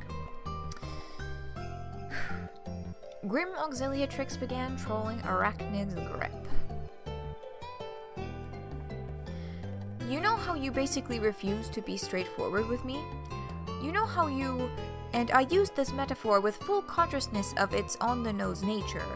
Always weave a web of intricate emotional misdirection, and basically act in the most infuriating way possible?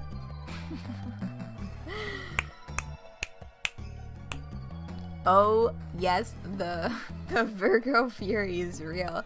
Kanaya's like, look, I'm sick of this shit. I'm laying down the fucking line. What? Slow down. What are you talking about? Why did you start calling me your Morale? Was it because you actually had those feelings for me? Or did it suit your purposes somehow? What if I started calling you my matesprit? Would that make it reality? Is that how it works?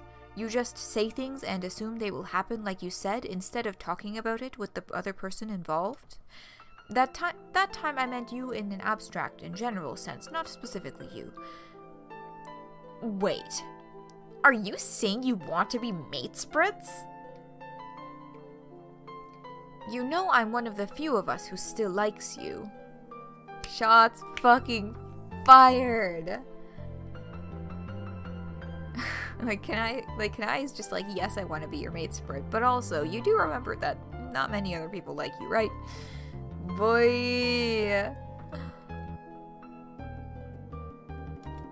You know everyone wonders why I still talk to you at all, and sometimes I do too. After everything you've done, I think in this situation, the evidence for strong concupiscent feelings on my part is compelling. Yeah, she's like, you know, I put up with so much of your fucking shit. Like, there would be no other explanation for me putting up with so much of your shit other than quote-unquote concupiscent feelings. I do not think our so-called moralligence is satisfying enough to account for my continued attachment to you. Any outside observer could perceive as much. Wow.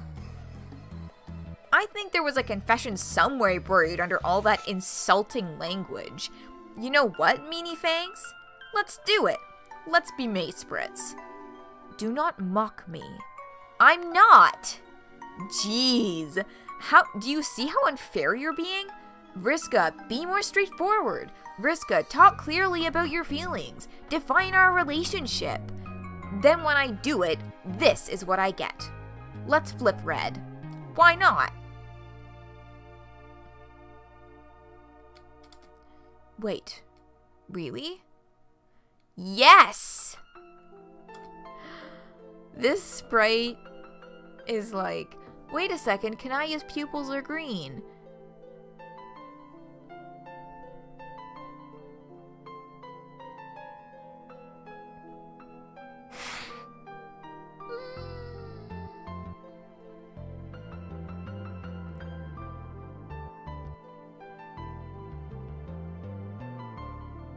So, it's just anime, nothing more, nothing less. Yeah, so there are definitely some anachronisms happening in the art. I might not be using that word correctly, but like, y'all get the gist. Fuck! That reminds me! There is a new episode of My Hero Academia today, and I never got the chance to watch it. I never got the chance. I didn't even talk about the first episode that came out last week, which I feel was, quite frankly, a waste of their animation budget because it did absolutely nothing. Like, they literally just took an entire episode to... Like, there was that side plot thing that they could have done in, like, 5 fucking minutes. And the rest of the episode was just, like, reintroducing us to all the characters, which, granted, I did need. But it still felt like a waste of time.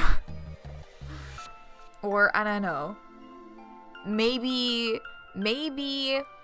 they did a crap job on that first one because they were using more of the animation budget on bigger, fancier stuff in later episodes in the season. I'll give him that. I'm a benefit of the doubt person, but it still was, like, not a good way to kick off the season at all. Like, it did not get me excited for the next season of the show at all. I was just like, what the fuck is this? Nothing happened.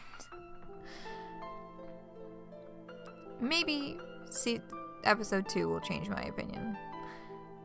But as of this moment, I'm pretty meh on the next season of My Hero.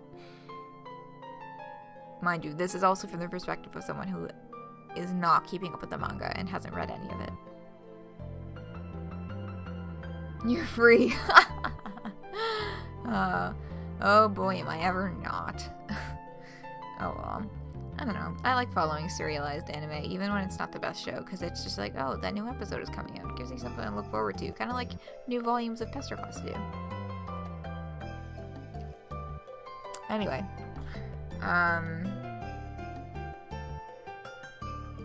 This is happening now. Kanaya slams the lunchbox shut and turns to you. She's even more flustered than she was before, and you can't tell if she's freaked out or thrilled. Maybe even she doesn't know. Listen, I have to go somewhere. You can let yourself out, right? Do not steal anything from me. Bye. You open your mouth, about to suggest that you could teleport her where she needs to go, but she rushes past you and down the stairs. Then she's gone. Dang. You've been getting really good mileage lately out of being the person to unite distant friends. Mostly goddamn stupid independent action. You get the feeling following her wouldn't go over well either. Kanaya probably needs some privacy right now.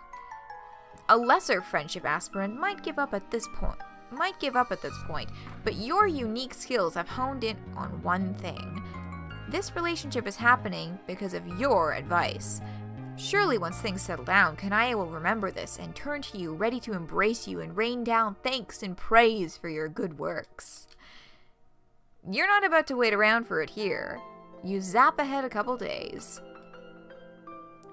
No Kanaya. Nothing in the room indicates that Kanaya has even been back here yet. You try a couple days more. Still no Kanaya. You zap again. Now you're a week out, and the brown edges on some of these leaves suggest that Kanaya has been at her new girlfriend's house this entire time. You're about to give up when you hear the door slam downstairs. So this relationship lasts exactly 1 week. Kanaya storms up the winding staircase, stopping dead when she sees you. Oh great, just what I need. Someone I don't know here in a delicate emotional time to witness my compromised state. Whenever I am on the precipice of romantic disaster, I always think to myself, I wish a deformed stranger was in my house refusing to leave.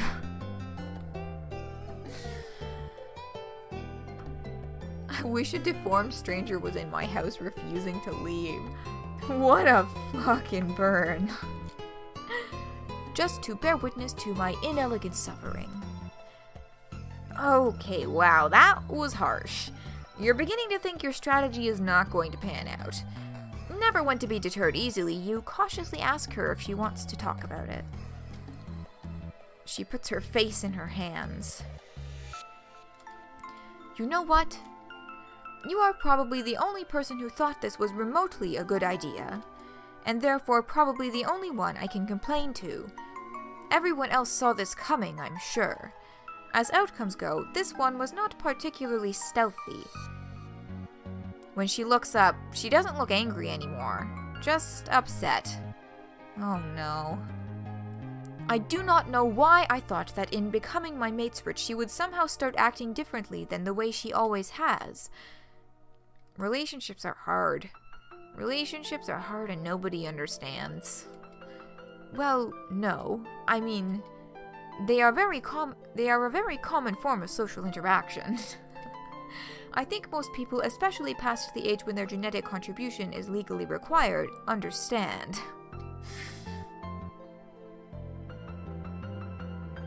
Can I stop being ableist? I know, right? Like, please and thanks.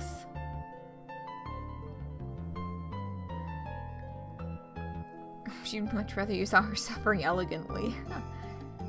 She and Rose, yeah. Oh my god, they're so perfect for each other, god damn it. But yeah, deformity is not an insult. I just kinda blew past that when I should not have. But returning to that line. Boy, don't do that. Or face certain culling. Okay, never mind that. You were trying to do a thing and it clearly didn't work. I mean, it worked for us. It worked for us readers. The reference that was dropped. So, things didn't work out with Vriska? You could say that. At first it was everything I wanted. She's right, you know. She can be nice sometimes. But then she just started ordering me around. Like I had to do what she said just because I was her matesprit. Like maybe the reason she agreed in the first place was because she wanted that leverage. Ouch. You know she's upset, but she isn't getting visibly emotional. Instead, as she talks, her eyes narrow and her voice grows icy with anger. She grows very still, her muscles held taut. And she kept trying to use me to get back in with our friends who sensibly dropped her already. Ooh. Like Karkat and Terezi. Although I can't believe I still had any cash with them after so obviously taking leave of my senses enough to date her. Even Terezi wasn't stupid enough for that. It felt like she just wanted me to like her so she could exploit me. Maybe because she doesn't have enough other friends. So she had to get the most out of me. Her voice is trembling with anger now.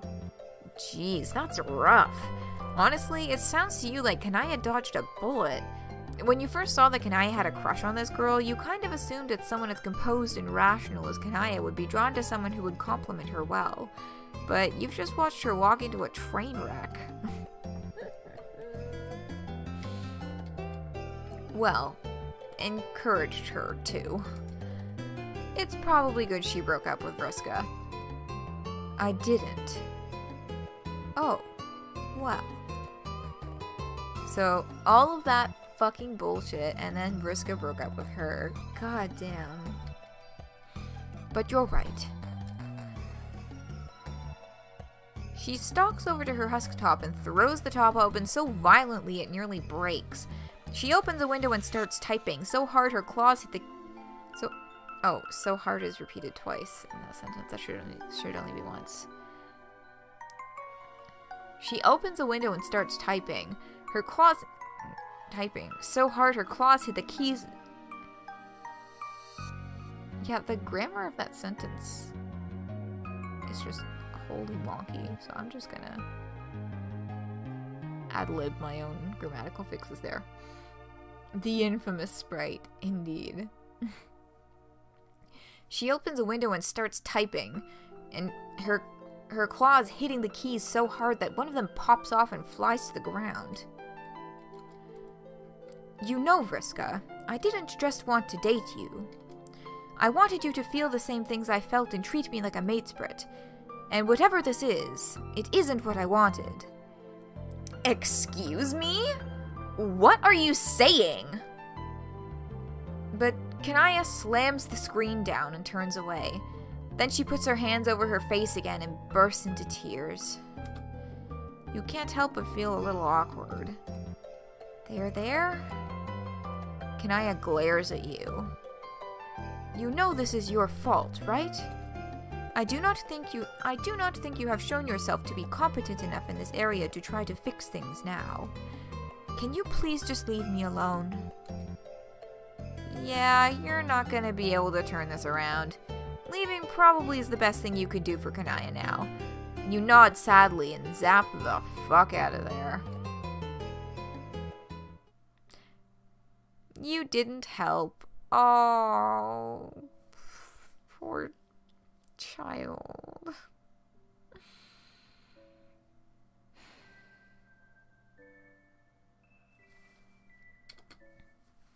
Well, in the good end, we hint that we can maybe hook her up with Rose. So, like, that's some good shit. Okay. So, that is Kanaya's Pesterquest, and that is the end of Pesterquest Volume 5, which means now we can look at the Chumroll. So Carcats, okay, Carcats end bringing him to Dave's and feeling like it's so important for them to know each other. It's called expedited shipping. You brought Carcat to meet some new friends. Nepeta would be proud. Nepeta! God, that's some good shit.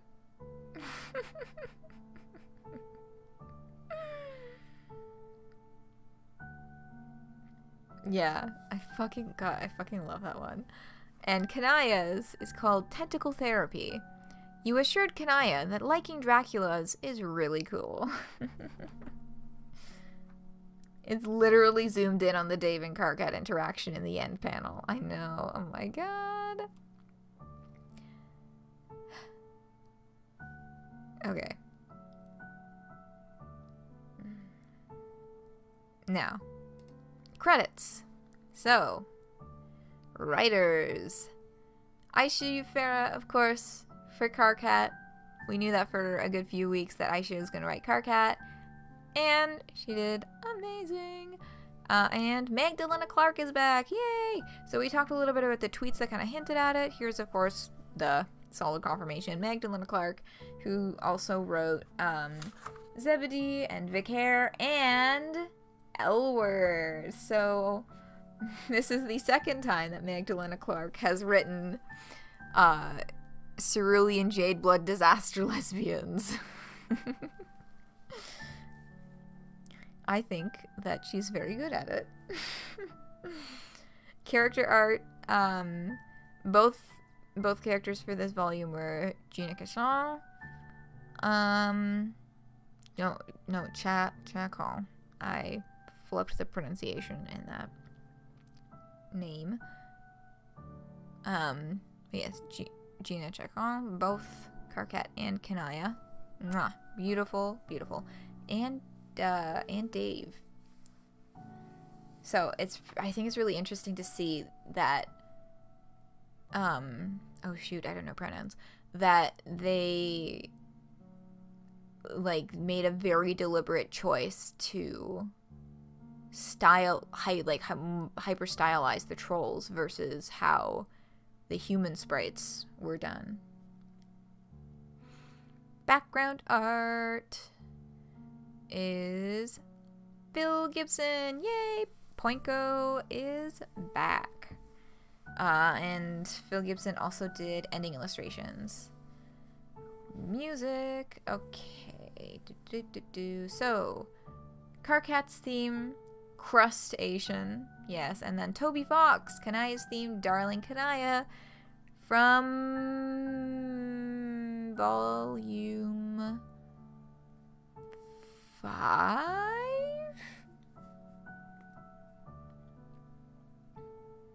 When it's an alien, you just gotta go feral.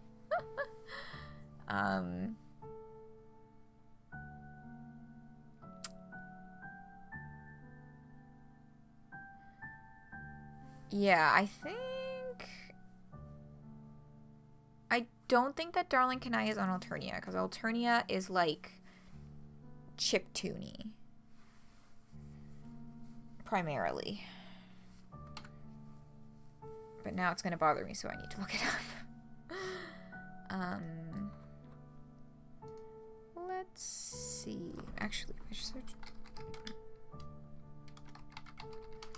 I just search Darling Kanaya on Bandcamp. Oh, it's from Alternia Bound. Oh, that's right. Yes, Alternia Bound does kind of step outside of the chiptune sound. Because that one also has tracks like the track that's just titled Alternia. That one has Rex Duodecim Angelus, Blackest Heart with Honks, Horse Kistra. Yeah, that's right. That second one was not chiptune-y. I listened to Alternia on the way to my event today. That's why it was on the top of my mind. But yeah, it's Alternia Bound. And game design and programming, Mint Chip Leaf for this volume. Okay.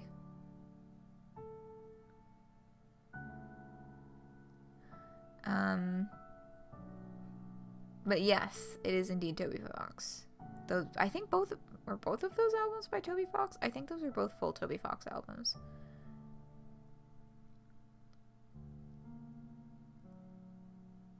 He was Rex Duodecim and the exact reaction of a dog hearing the word treat. Oh god, that's fucking good. Okay, so let's exit and then we'll go back into the web browser because there's one last thing in the browser to show. And that is not this. Whoops, I fucked up.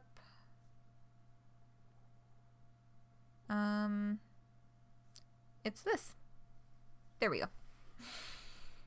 So, we looked yesterday at the ones for the previous volumes. You know, Jade Harley, Head in the Dream Clouds, Good Trigger Discipline, and Eclectic Bassist. This volume, we have our troll call style intros for Carcat and Kanaya. Alternia Bound has some other artists on it. Alright, yeah.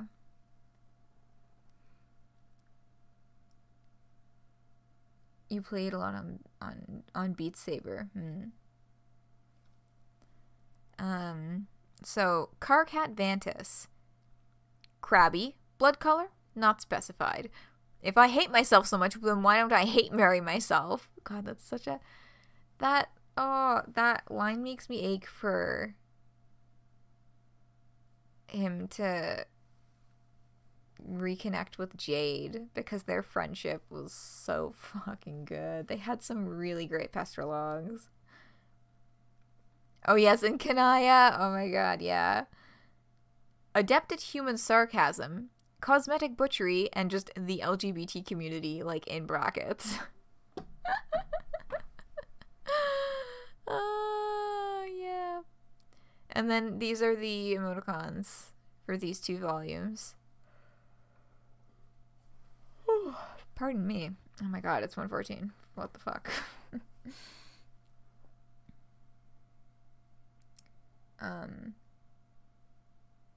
You want to add them to the server? Yeah, we gotta pick and choose because we can only... How many slots do we have left?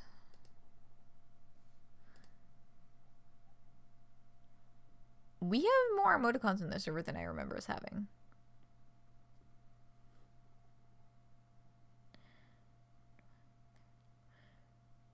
We have 39 emotes in that server, so we only have like 11 spaces left.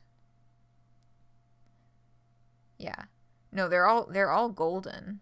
They're all golden. But yeah, we only have like 11 spaces left, so we have to be careful because there is of course going to be further emoticons with later volumes, I'm assuming.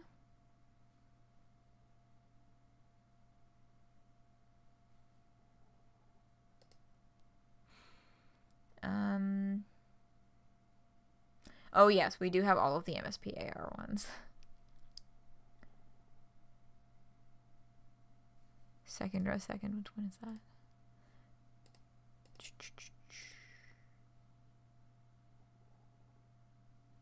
What the fuck is that? Oh yeah, the one from Therapy. Yeah.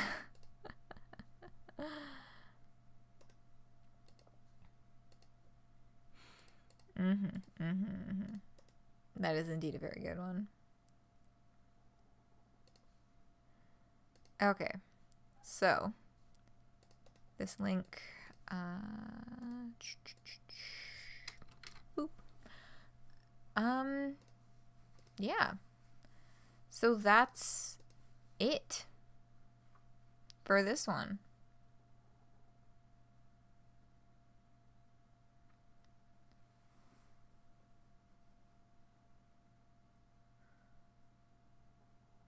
One patrol. Oh, yeah, for sure. I think that's a good idea.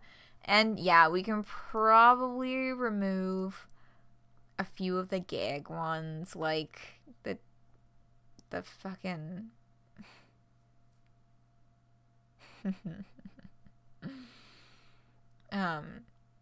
Sans and Komeda.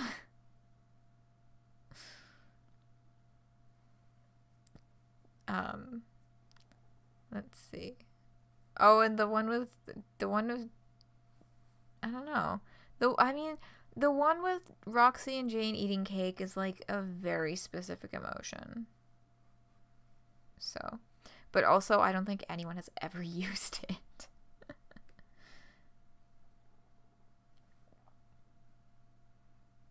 Oh yeah, Seared, you want in on the Discord server? It's pretty chill. Small crowd. Komeda stays, but Sans can go.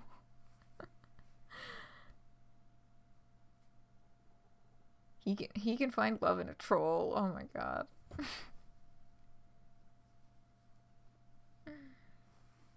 Yeah, will do. How do I?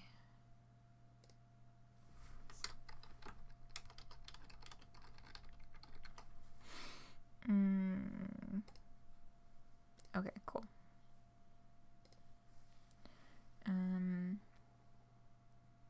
You beat me to it. I was too slow. But yeah.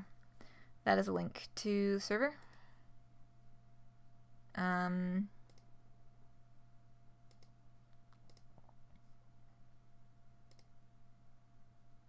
Yay, there you are.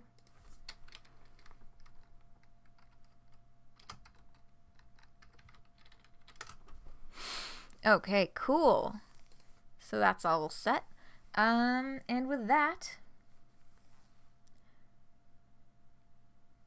it is time for me to go the fuck to bed and sleep for like 14 hours. Oh, it's been a very, very long day on very little sleep. And yet, I'm still probably gonna sit up in bed fucking reading fanfiction on my phone until I fall asleep. So, yeah, I do apologize. I was hoping that I could at least do a quick snap together of the car cat and get that rendering overnight, but like, I need to leave the editing for tomorrow. That's not gonna be up for an extra day, I think. Because I need to go to bed. You're gonna go immediately read fanfics after this. Yeah, first I'm gonna open a couple of tabs with some anime. So they will be open when I turn my computer on tomorrow. So I remember to watch My Hero, and also one that I recently learned the name of that I don't remember the name like exactly. Let me... I'm gonna log into my anime list for a second. Let's see. It's on my watch list. My plan to watch list.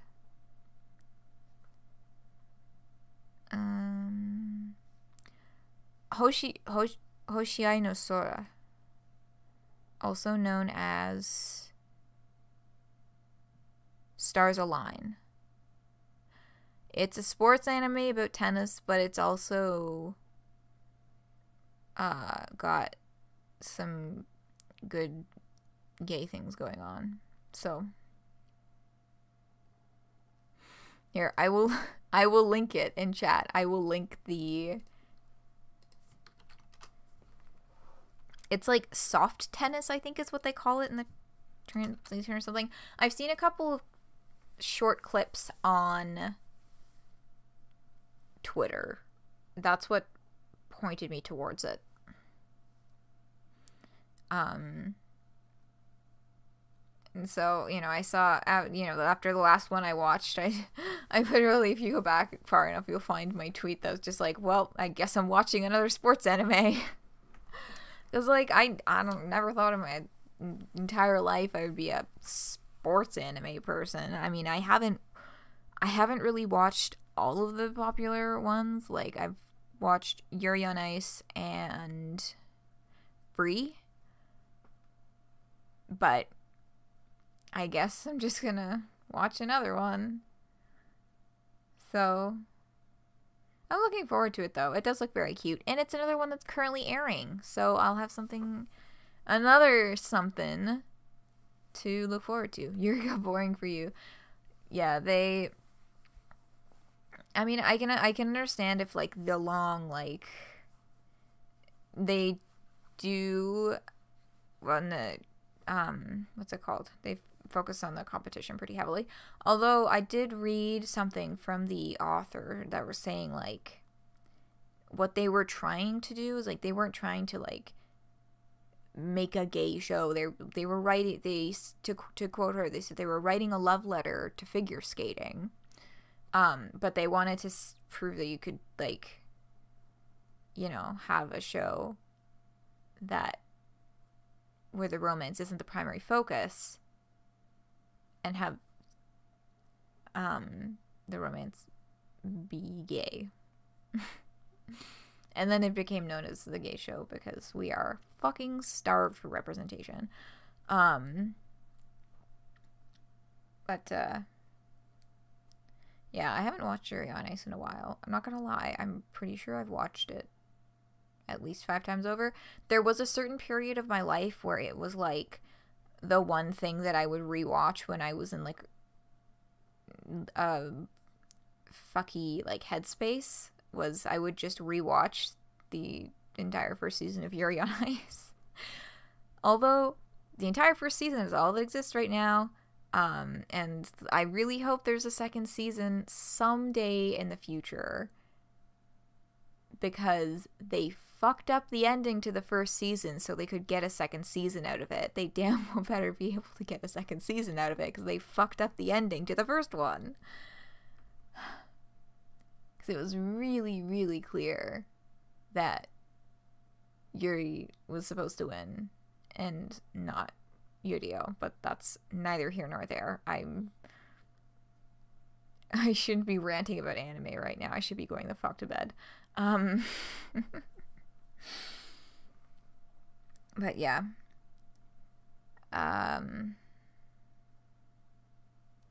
That is today's stream. That is what's up today. My brain's been crapping out on me this whole time. It has been pretty apparent, I'm fairly certain.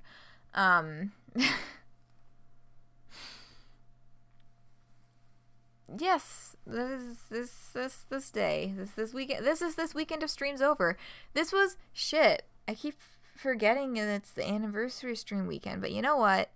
We can just have a big ol' motherfucking party on October 25th, Friday, October 25th, we'll be celebrating that 10/25 and that stream anniversary, and hopefully a Canadian government that is not conservative.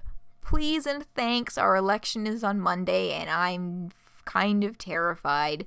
If you're a Canadian resident of voting age, able to vote, please fucking do it, and don't vote conservative. I'm not gonna be one of those people who's like, the important thing is that you're exercising your right to vote.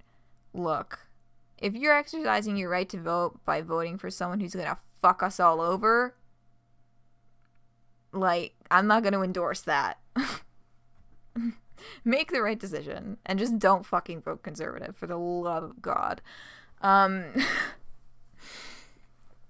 Thank you. We really need the luck, because the polls are showing a minority conservative government, and I'm not happy about it. Although the leader of the NDP, which is the New Democratic Party, they're essentially a Democratic Socialist Party. They're the closest thing we have to Bernie Sanders. I don't think that they're like as radical as Bernie. I'd have to look closer at their platforms to compare, but you know, the NDP is our kind of leftist party. They have said that they will be willing to form a coalition government with the Liberals to outrule a minority conservative government. So, like, you know, there's still that, if worse comes to worse. But,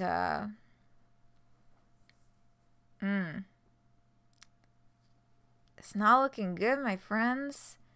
I look around, you know, I'll be driving around my neighborhood, you know, my parents will be driving me places if I gotta go places and shit. I'll be on the bus to school and back and all that. And I see far too many blue signs that I'm comfortable with.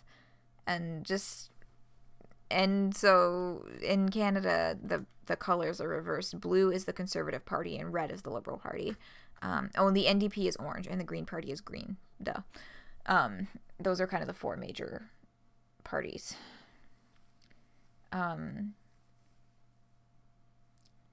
Yeah, so I'm going to be voting NDP and crossing my fingers, even though I'm pretty sure that my riding is going to swing pretty conservative, because it always does this fucking yo-yo bullshit between liberal and conservative, and I just want to like scream and claw people's faces off and just be like, we are not the fucking United States. We don't have a two-party system. Because people aren't happy with Trudeau right now, who is our outgoing premier. And they're like, well, I'm not happy with Trudeau, but I'm not happy with Scheer. I don't know who I should vote for. There's more than two fucking parties. You don't have to vote for conservative or liberal. There's more than two fucking parties. Please. Holy shit. Makes me so fucking mad when people make it out like the NDP are not even ever an option. Like, y'all, they almost fucking took Ontario in our last election. They're the fucking opposition in Ontario right now. That's like they are on the fucking rise.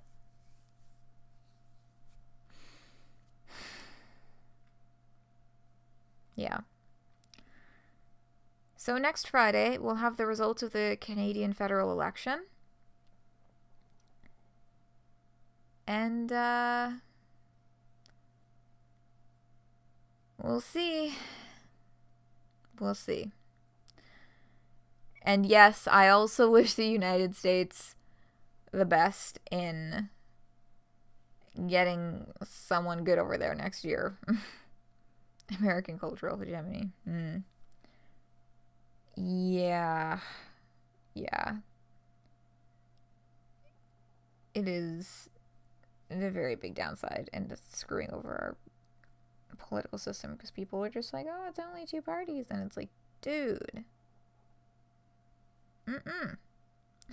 Like, the NDP is a valid fucking option. You don't have to vote liberal or conservative. Anyway. ugh, this has been Tired Angry Rambles.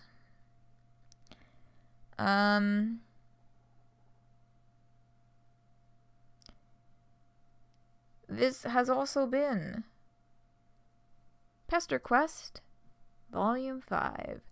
So next weekend, I know it's going to be 10/25 and all that, but we're going back to Dream Daddy. We're so close to done Dream Daddy. I was looking at the dates the other day, and I was like, fuck, we've been streaming Dream Daddy since May. Like, it's been a while. So I'm really, really excited to hit the smashing conclusion of Dream Daddy. What's after Dream Daddy? Homestuck Reread 2, baby! That's what's up after Dream Daddy. We are going to start the second Homestuck Reread stream, which I was really hoping I'd be able to start on the anniversary weekend or something like that, but timing didn't work out. It's all good. Closey fucking enough. We're going to be finished Dream Daddy within a month. Yeah, because we have five dates left. We have 5 streams of Dream Daddy left. Can't wait to do it again. Yeah, it's gonna be so sick. I'm super, super excited. And I'm especially interested to see just how the epilogues will color a rereading of the comic. Because at last reread, epilogues weren't a thing. At last reread, actually, the switch over to Homestuck.com happened in the middle of the reread streams. So, you know, that was some time ago. It was 2 years ago I started this for the first time. 2 fucking years we've been doing this shit. Damn. Yeah. 2 years ago, me sitting in my bedroom on my fucking school laptop using the shitty microphone on my school laptop because it was the only microphone I had, and I just thought this would be a fun idea, so fuck it, why not try? And I was like, I don't know if this is gonna go anywhere, if it'll go anywhere, we'll just have to see. And 2 whole ass years later, here we are. Just browsing Tumblr and went, that sounds fun. Yeah, oh, the good old Tumblr days. I am nostalgic for Tumblr. Just a little bit, because I still don't like Twitter as a platform. But you know what? When I remember to post on Twitter, I know that's how a couple other folks have found their way over to these streams, is through my posting on Twitter. So, you know, it's all good. It's still a mess. Oh yeah, I still get follows from fucking porn bots like all the time. And I have not posted on that account in... It will be almost exactly a year in December.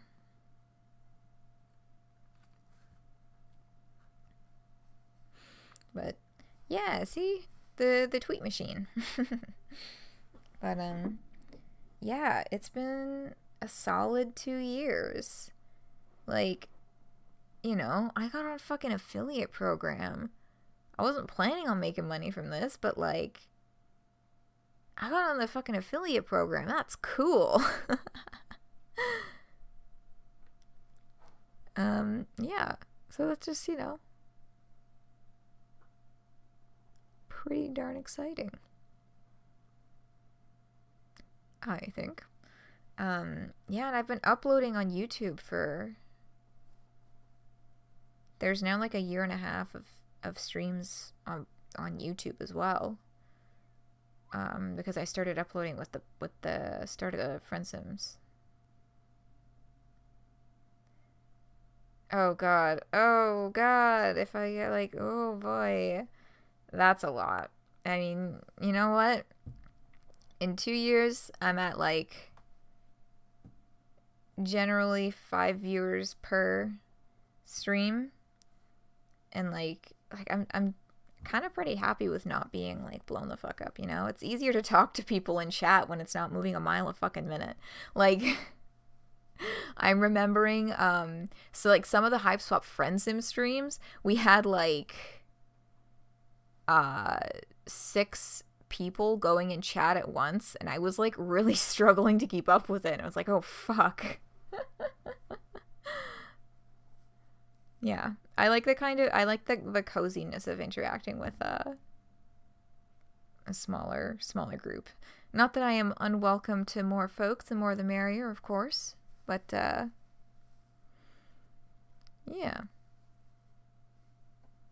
Yeah, I don't know. We'll see what the future holds. I mean, hey, we're gonna try that Tavros stream. We're gonna try the Tavros discussion stream, and I think if that goes well, it would be really interesting and really fun to do those kinds of streams about like other topics.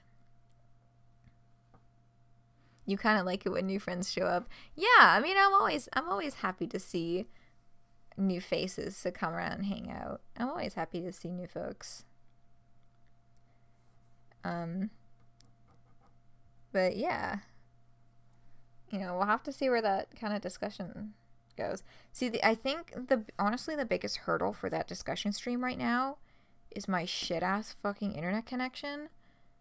Because if we're trying to do that discussion stream and it's on a day where my internet is like chopping stream just up so much, like mincing it to bits, and it's really hard to understand what I'm saying, kind of, you know, in order to have a discussion, you need to understand what I'm saying. Like, at least with the friend sim, if the audio gets choppy, you can still read the screen. Wouldn't partake, but you can hang out and just kind of listen. That's fair. That's chill. Yeah. I feel that way about a lot of like kind of theory-based like class spec stuff. Like, yeah, I find it kind of interesting to read, but I wouldn't contribute something to that conversation. So, yeah, like, I feel you on that. Tavros discussion stream where we all play Minecraft. Yeah, Tavros discussion stream feat me playing Minecraft for the first time since fucking 2012.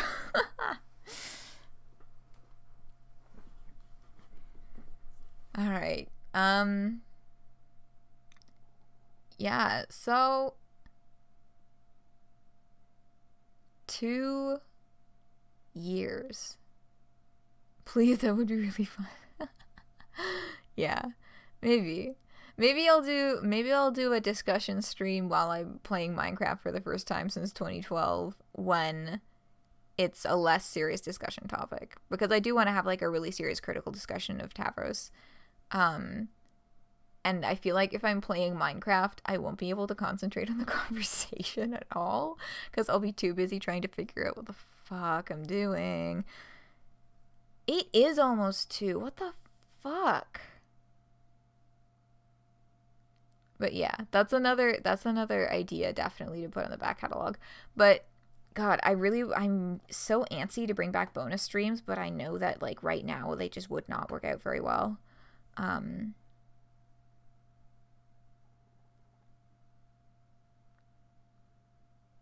If it's Minecraft, you can play with us.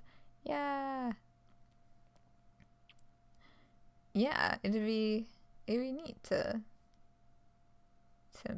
Minecraft maybe. Yeah, what was I gonna say? Right, bonus streams. Because like bonus stream time would kind of be like a pretty good time to do that, right? Just because weekend streams, it's like weekend streams are gonna be the Homestuck reread streams. And especially because those streams, like the Homestuck reread stream, like rereading Homestuck over and streaming it, you know, there was like 1 month in there where I was at camp, and like a couple times where I was like, oh, like I'm sick, I'm not feeling well, I can't stream today. But it's took like a whole fucking year. So I don't want to like replace one of the weekend streams with something like this. I feel like it would be a good bonus stream thing. Yeah. I also have a lot of games for the bonus streams that are just kind of like sitting in my Steam inventory right now. Which is another reason why I'm kind of antsy to get back to bonus streams, but that's probably not, like, that's not going to happen until like December, I think, when I finish my classes, because my class schedule right now is like just not very accommodating for it. But yeah, text chat in Minecraft for sure.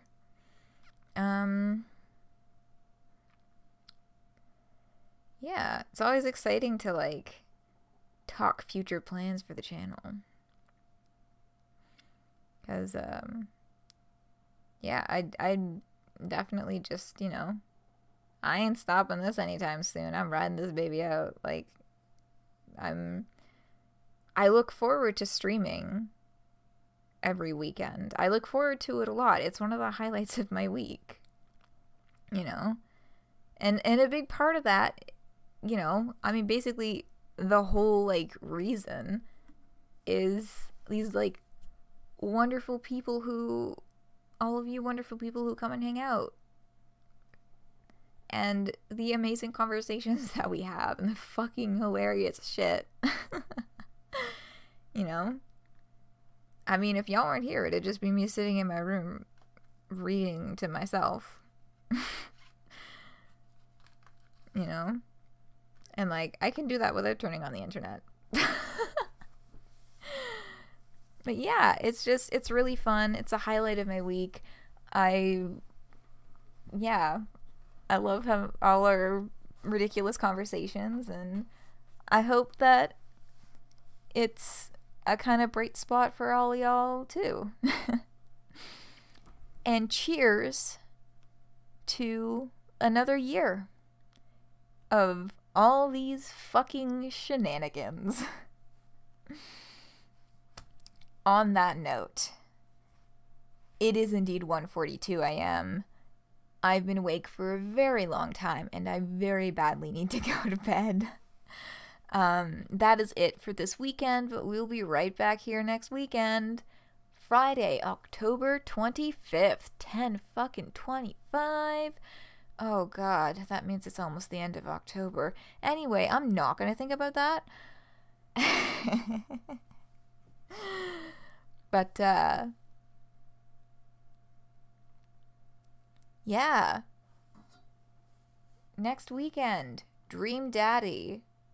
Party fucking time. We got 5 more final dates to go. Gonna go read a bunch now? Same. I'm probably gonna fall asleep with my phone in my face. I don't usually do that, but, like, I probably will today. Alright.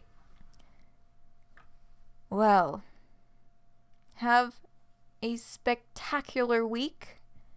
Fingers crossed I will be seeing you all right back here next Friday for Dream Daddy. And, yeah. Have a wonderful rest of your day, whatever you may be getting up to. And from my end of things, that is good night.